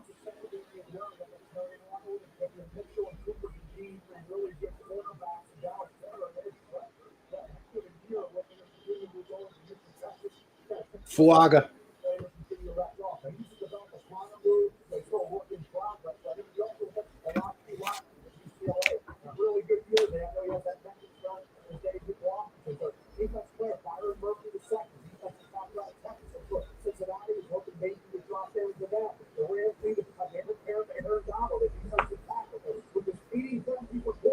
They actually said that one of the Saints tackles had a procedure where not only may he not play again this year, his career might be over as well. Twitter says it's Fuaga.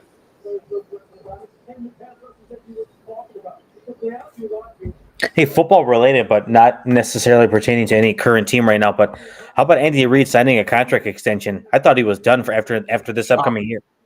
Yeah, He wants a three-peat.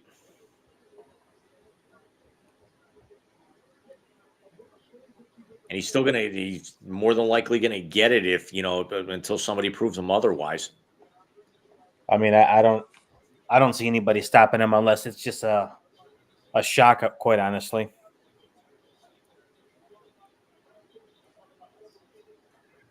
According to ESPN, sources that the Vikings and Patriots eyed a trade with the Chargers to go get Justin Herbert. But the Chargers quickly turned down both requests, according to Schefter. To get his nuts out of Harbaugh's mouth fast enough to try and even think about it. Waga.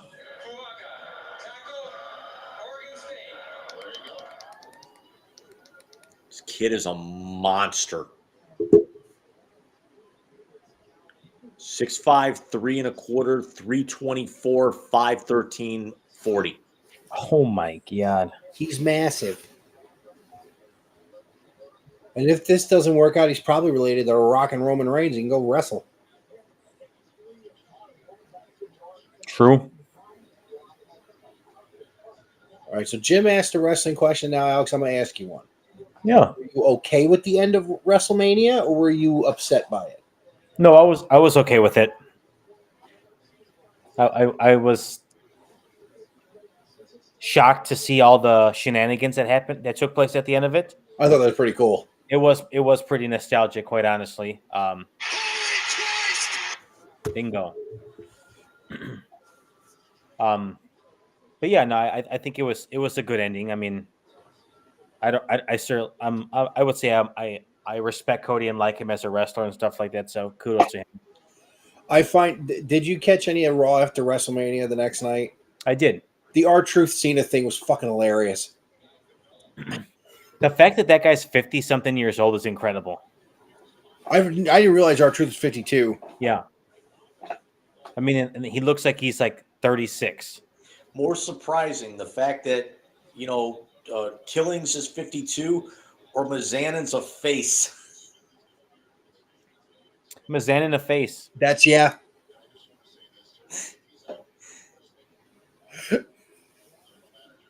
I mean, he's always been the perfect heel, quite honestly. I just laughed. He said, we're going to do a tag match with somebody you can't see. And I'm like, what? I'm not talking about little Jimmy. Fuck. Speaking of, is Mazanin from your neck of the woods at all or no? He's from Cleveland. Yep. Oh, he's Cleveland? Is it Medina? Lakewood. Went to Normandy. Did he really?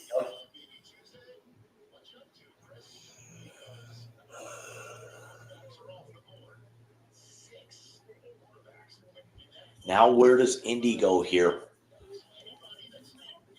Ursay's going to the bar.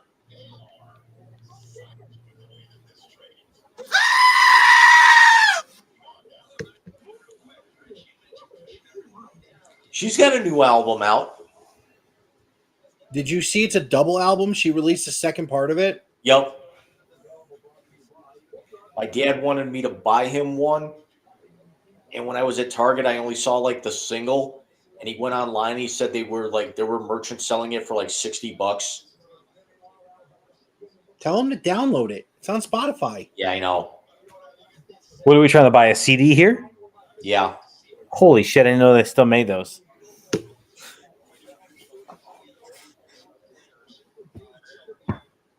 I knew you were going to fucking say that. I legitimately didn't.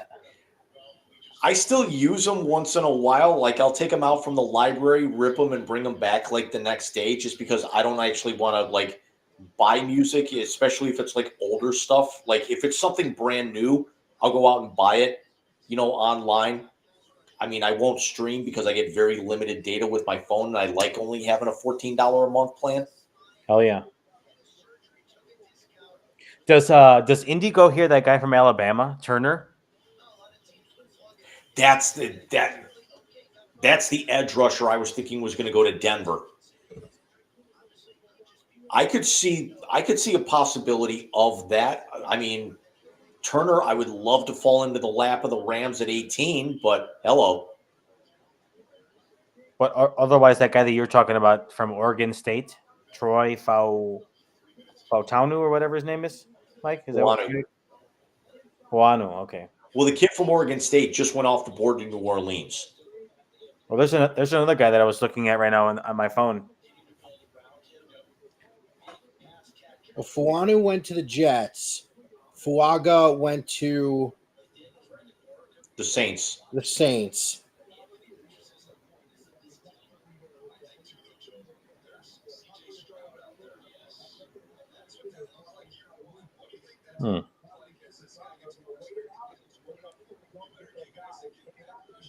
Pretty sure Irsay's going to come out and do this pick naked.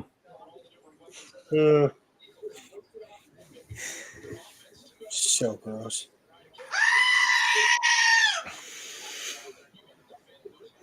Fair.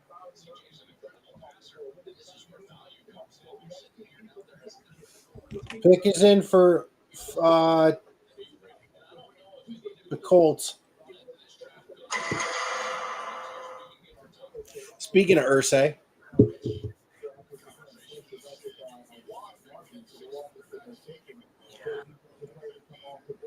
So, Alex, when Jacksonville picks at 17 here in the next 5 to 7 minutes, is Tony Khan going to have a neck brace? 100%. Tony Khan took the TK driver from the Young Bucks to close out the end of Dynamite last night, Mike. oh Jesus Christ! Which is basically a stuff tombstone where it's a shooting star press from one of them off the top. That's killer. He sold it really well too. Yeah. It's like a dead body in the ring. I mean, hell, it was at least it was better than him trying to sell the punch from Jack Perry. That was bad. That's why. I'm just glad that Jack Perry's going to be back on TV, which actually means There there's he going to be goes. more Anna Jay on my screen. Yeah, fair.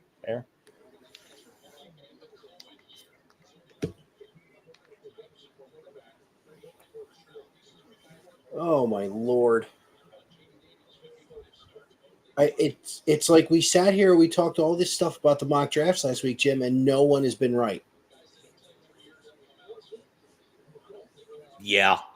I mean, the top 4 we were right, but I mean, outside of that, Here it is.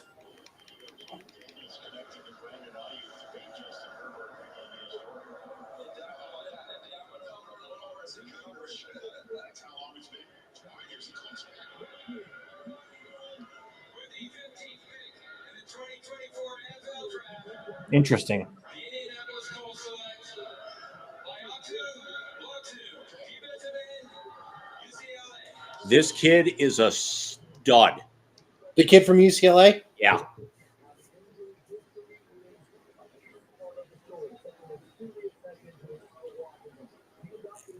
I can't even begin to tell you. I don't know who's. This is like This is crazy. I'll be very honest with you. This is crazy. It's like most teams went with something that they actually needed, except like the Giants and the Cardinals.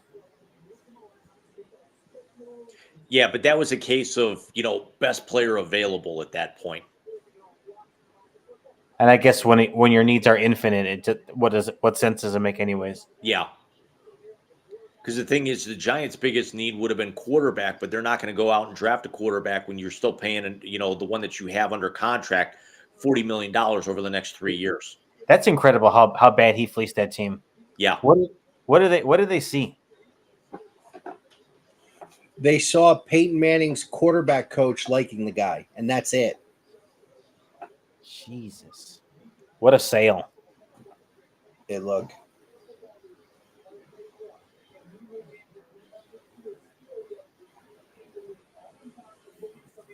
It's insane. This is insanity. As I'm looking back at the picks here, I mean, you're right. The top four were basically 2 and 3 were interchangeable. We knew they were going to go 2 and 3. Everybody knew Marvin was going 4. All the smoke screen, we knew Marvin was going 4. We knew at 9 if Odunze was going to go there, great. I mean, if you think about it, most of our picks were pretty close to where we thought that they were. Really, the only two that were really out of nowhere were Knicks and Penix, because we thought that they were going to go midway through the round instead of top 12. Neighbors went one pick away from where we thought. Bowers was going to be at 10. It's just all a matter of who jumped up to take him. Alts. We all had him going at 7, and then somebody jumped up and took him at 5. So, I'm sorry, nobody, not so much jumped up, but somebody actually made a reach and grabbed him early. Everyone has really gone within about 2 or 3 spots of where we thought they were going to, again, with the exception of the last 2 quarterbacks. And Latu, I had him going no later than 18 to the Rams. So, I mean, that's within 5 picks. Yeah, I think Latu, I had actually I had Latu at 20 to Pittsburgh. I had Latu originally. I was hoping he would have fallen to the Rams at 18. I actually had him going to the Broncos at 12. Okay. So the first defensive player off is Latu. Is there a run on defense now? Does Seattle go defense with a new defensive head coach? Jacksonville, another one that needs the world.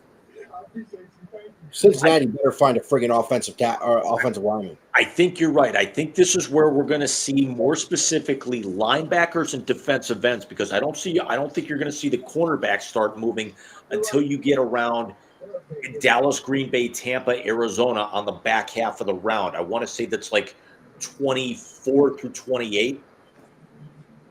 Dallas, Green Bay, Tampa, Arizona has that pick at 27. Buffalo at 28 is definitely going to go receiver. What's Dan Campbell going to do? Are we talking? Oh yeah. I think Dan Campbell's probably going to go secondary. Ooh, Kool-Aid. I could actually see Kool-Aid McKinstry if he's still there. I mean, the kid from Toledo, you got Kool-Aid. You got 3 or 4 other cornerbacks that are really interchangeable. Yeah. And I really don't know if any of these teams are going to move out of where they are, except maybe Baltimore at 30. I don't see anybody going up. I don't see anybody really needing to move back, because the players that are coming here are really interchangeable for their skill sets. At Baltimore, Mike and I, you and I talked about it on Saturday, is that Baltimore might be the one team that might be going for depth, because they really don't need to go out and fill a lot of holes, because they've got the guys set at their positions. You're just trying to actually get the right scheme to be able to move past the second round of the playoffs consistently. Yeah. So Chad Ryder is saying that Seattle's top needs D-line, linebacker, offensive line, and tight end. I can see them going the dude from Alabama here. I think Jacksonville's going to go D-line.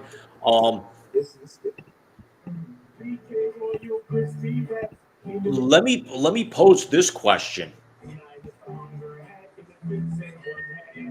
If Cincinnati goes defense at 18, is what's his name officially going to be traded because he asked for one?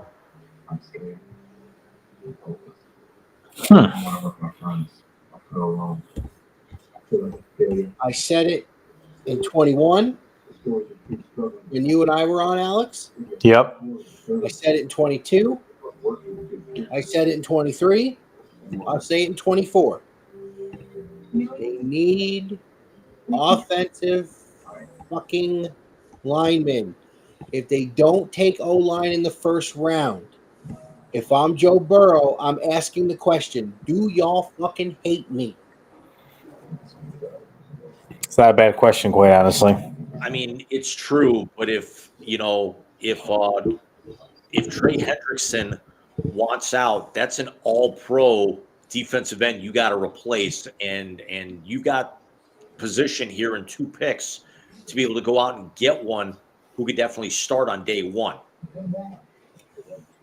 While I understand that, how many hundreds of millions do they have in a Joe Burrow?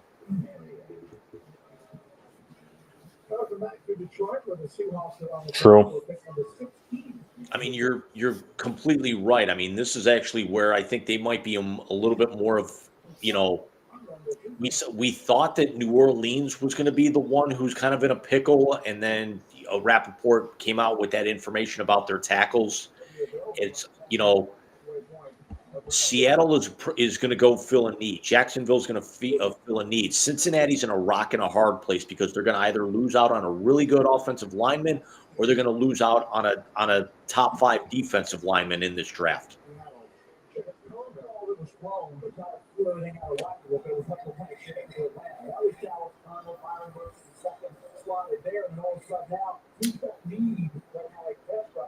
Wow.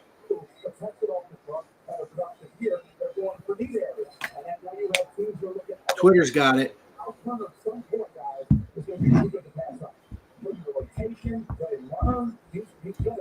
Byron Murphy II from Texas to Seattle.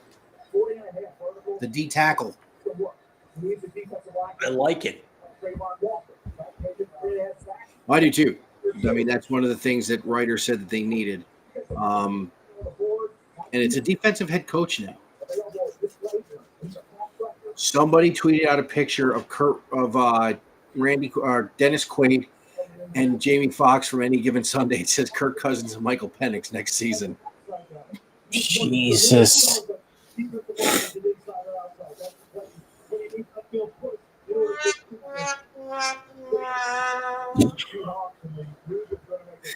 And one of them's left-handed in the movie too. Seriously? Seriously. Is that Family Feud? Yes. Dick.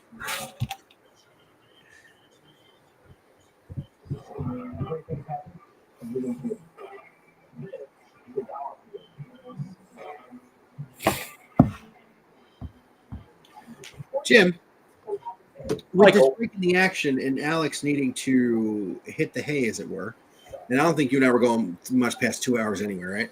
No, I actually think we might be killing this thing very soon because I got a long-ass day tomorrow. Amen, sir. But I think then, James, on the 1-year anniversary of it, it needs to be time for band practice. Would you shut up and just push the button already? No, God! No, God, please, no! No! No! No! It's the YZ Translator on the Wise Guys Sports Show. I'm forever unclean. Yes, ladies and gentlemen, that's right. The YZ Translator, the best segment of the night because it is the last segment of the night. And we could not do another NFL draft reaction without doing a translator, as last year when Alex was with us, we had its inception when we were talking about the Washington Redskins not taking Will Levis, me making the joke, hey, Kobe Brissett's there, and Jim said the words now that have become every end to every episode. Let me put that in the YZ Translator. Luke Wallace. So tonight, we were going to do something. I had mentioned something, both Alex and Jim, about us doing something special with the translator. And after every pick, we actually do a translator. But then I realized something. It didn't take too fucking long. Way too long. And we're all tired. Some of us because of advanced age, and some of us because we're trying to better ourselves.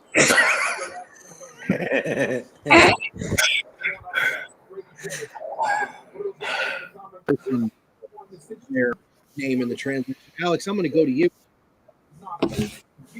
Alex, your first name in tonight's YZ Translator is Will Madunze.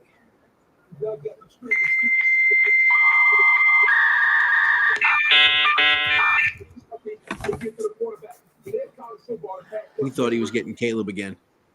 No. Let's go get him, brother. Let's go get him. And if I gave you the Chicago Bears, or if you gave me the Chicago Bears, I would say, holy shit, they didn't fuck it up. Yeah, I was surprised too. Like I'm the eternal optimist when it comes to football because I live and die by the Bears. Baseball is now a thing of the past.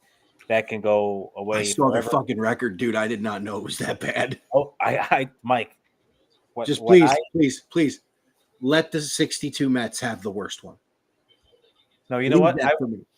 I seen the record projections at this point. I don't know who it was. Vikings have traded up to 17. Sorry. Yeah, that's a bit of a jump here. They're going to take fucking Dallas Turner. Yeah, they are.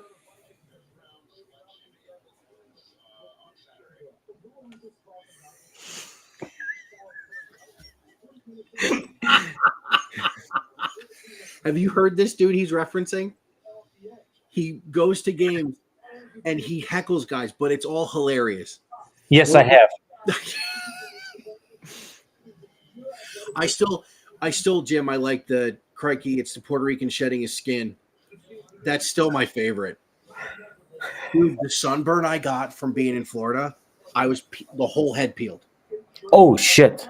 Yeah, because I'm stupid, and I thought the Puerto Rican genes were going to win. Apparently, on the bald head, it's the Irish genes that win, and it was bad. Like one night I was in the shower and I went like this, and like half my scalp came off.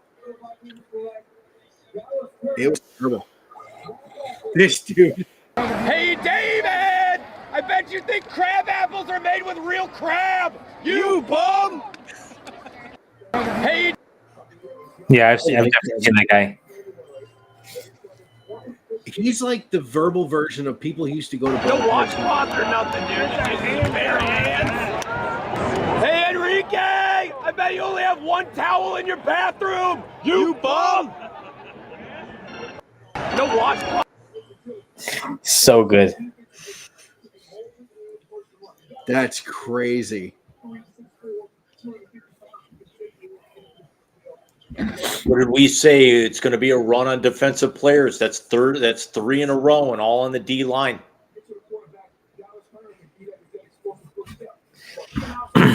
Yeah, but on that note, gentlemen, I am going to bounce because I am going to just fall asleep in this chair right now if I don't sleep soon. Well, We're Alex, going to be thanks right. again. We're going to be right behind you. We're because going to each other, each honestly, one of the translator and go to bed. Yeah, it's. I think I'm going to duck out after the Rams pick in 2 picks here. Fair. If you guys can send me the link, I'll try to watch some of the show while I'm kind of out and about doing what I got to do on Saturday. But I have to see some of it live, and I might comment. Yeah, I'm going to timestamp it here after sometime tomorrow. Please do. Thanks again, dude. Thanks, guys. Alex, love you, buddy. We'll talk to you soon. See you, bro. Take care. This has got to be an every year thing for the three of us. Oh, yeah. And it's just going to get bigger and bigger and bigger and bigger. I'm losing weight. I said it, not us. Oh, okay. Sorry. Michael, your name in the YZ translator, Brock Bowers.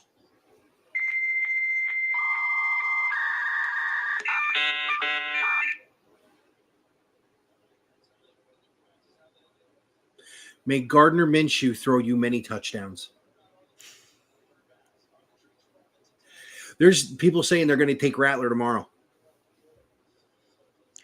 I could definitely see that because I mean, you're not going to get a franchise guy in the second round, but you're going to find somebody serviceable until, we get some really good quarterback classes in 2025 or 2026. Yeah, I think that's when you're going to see those improve. When you talk about, who'll be a serviceable quarterback in the NFL? The kid, Will Howard, the kid that went from Kansas State to Ohio State, who, by the way, he may lose the job. Yeah. Because the kid Salen, the kid they brought in from Alabama, holy shit, he's good. But yeah, I think you're going to have better quarterback classes 26, 27, as opposed to 25. Quinn Ewers is probably going to headline next year's class. And then you also got to start looking at Arch Manning, in the next few years as well. You're not going to see Arch until 27 or 28. Because Arch isn't going to start until 25. Excuse me, unless, and again, knock on wood, don't want to see it. Unless what? I'm going to throw up because Dallas Turner is wearing a green Vikings hat. Weird. Yeah, unless it's the lighting, unless it's the way that the camera lighting is like on his suit where it's changing the tint of his hat, but it Jim. literally looks Celtic Kelly green. Jim, the Bengals grew a fucking brain. Offensive line. Amarius Mims from Georgia. I like it. I do too. So, Jim, I got one for you. All right. James, your name in the Wisey Translator this evening is Michael Penix.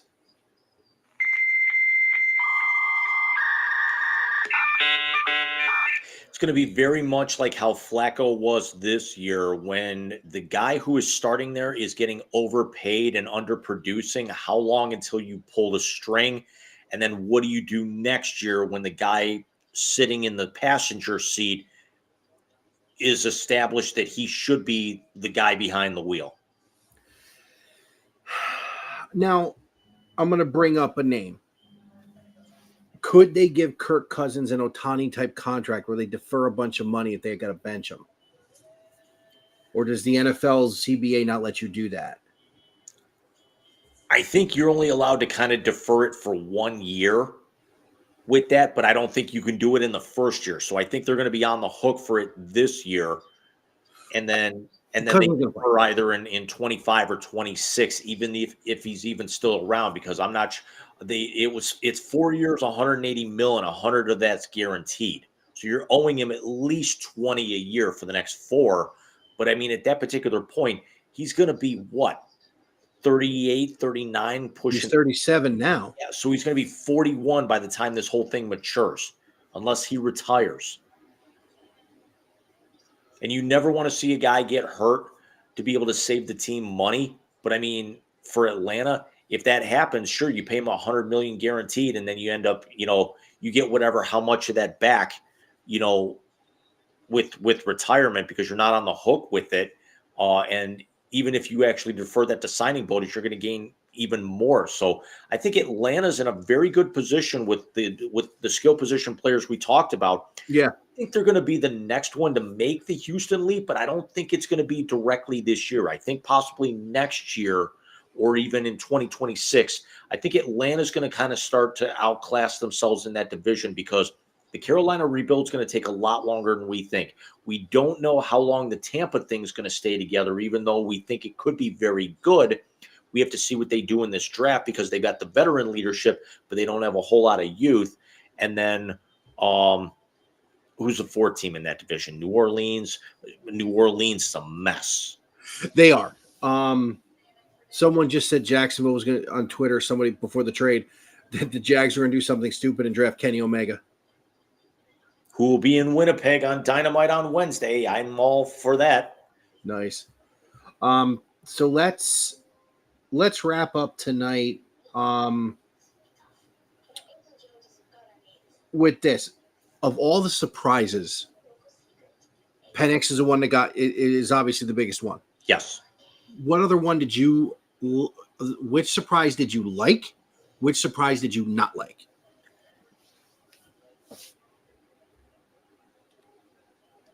The one that I liked the most probably had to be Bo Nix. Agreed. The one that I did not like was the Chargers going Joe Alt. I think it's a good fit, but I think it's a bit of a surprise considering where we had him forecast. I think it's more of a surprise because they just got rid of basically all their skill players catching football. As I was sitting there thinking about it at work today, and I was busier and all get out today, or else you would have heard from me more often. I thought they could have gone Bowers. Like when we talked with John about Harbaugh liking the tight end so much. The one thing I'm interested in seeing is what the rest of LA's draft looks like. Because, yes, you just got the left tackle to protect your investment in Justin Herbert. You have no way for him to thrive, in my opinion. So, I mean, it's just – it really just – I don't know.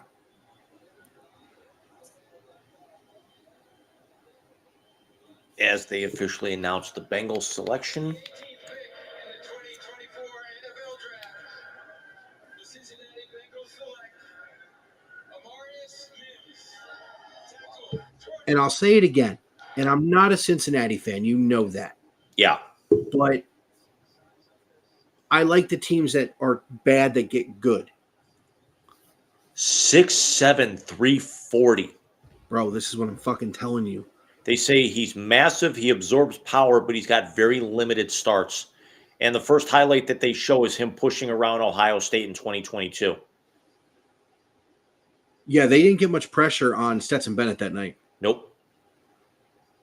But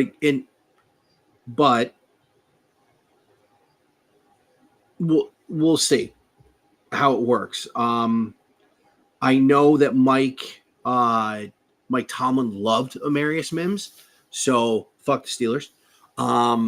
0 sacks allowed on 156 pass block snaps in 2023. That's my favorite thing with him because the kid that played quarter, what was his name? The new one?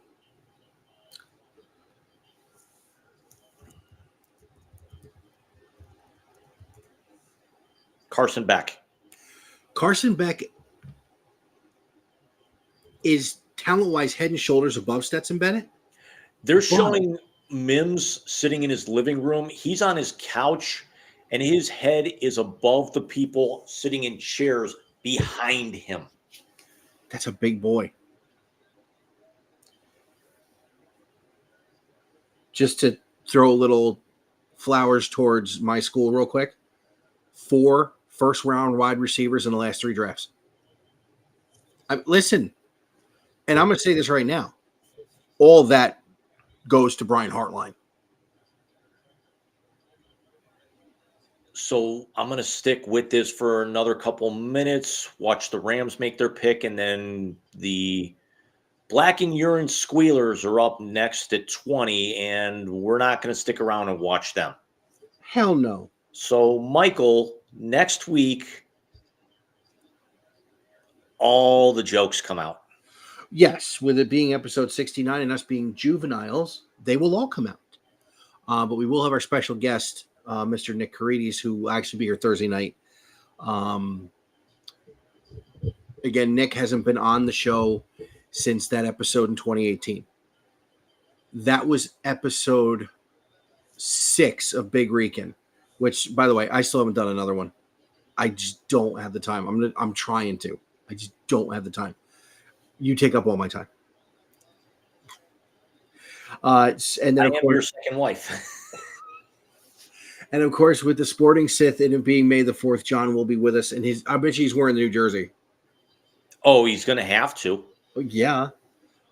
So I honestly believe that this will be an episode that could get us thrown off the internet. I mean, at least for you guys, because most of the, dumbass Star Wars jokes are going to go over my head. So I'll probably, you've seen it on Twitch. And so, I might actually do a nap show. I'll just be there to push buttons, but who knows how little I'm actually going to be able to contribute to the conversation. Well, we're not going to make too many Star Wars jokes because it is mine and your show. And quite honestly, as much as we love John, no. Oh, that's cool. The Rams actually put a full-size field out on the beach. like That's a pretty fucking full-size cool. painted turf out on the beach. A lot of people on Twitter are saying your boys are taking Jared Verse. That would be awesome. Blitzburg, who I don't like, but they are saying with the 19th pick, the 2024 NFL draft, the Los Angeles Rams select Jared Verse, defensive end, Florida State. That is a nice step toward replacing Aaron Donald. Which you're never going to be able to do, but it's a hell of a start. It is. They did take Jared Verse. That the actual it's been announced on Twitter anyway. I think the kid from Toledo would have been a nice fit here too. The cornerback? Yeah. Yeah, but I think you've actually got to fill the defensive line a little bit faster because you're still serviceable. Because the Rams actually play a 3-2-5. That's why I thought the DB would be good. Because they haven't had, a 4-2-5. they haven't had good depth in the secondary last few years. Jalen Ramsey becoming the older version of Denzel Ward, toast. And now you lose Aaron Donald. I understand why you get the edge rusher. Got to be able to put pressure on the quarterback. I'm there for it. I just personally, I would have taken a defensive back there and tried to fill in this on day 2. It's kind of like the situation with the quarterbacks and the defensive linemen is that when you get the run, we saw the quarterback run in the top 12. We saw the offensive line run, in the back half of the top 10. We saw the defensive lineman run. We're in the middle of it now. Once we all go to bed, we're going to wake up and we're going to actually see that, there's going to be a run on cornerbacks here, probably starting with Philly coming up at 22 for a little while. I mean, he'd be a nice fit in Philly too. 22 and 27, you're probably going to see 4 cornerbacks or safeties come off the board. So it's something that there's such a drop off, that they're still going to be able to get quality guys who are going to be able to fill in here. I'm actually kind of surprised that Verse fell as far as he did, but if it was between Verse and Turner, I have no problem with either one falling to the Rams here. Quinion Mitchell, is that the kid from Toledo? Yes. There are a lot of people saying he's going to go to Pittsburgh, which they need all the secondary help that they can get. Not playing against the Browns.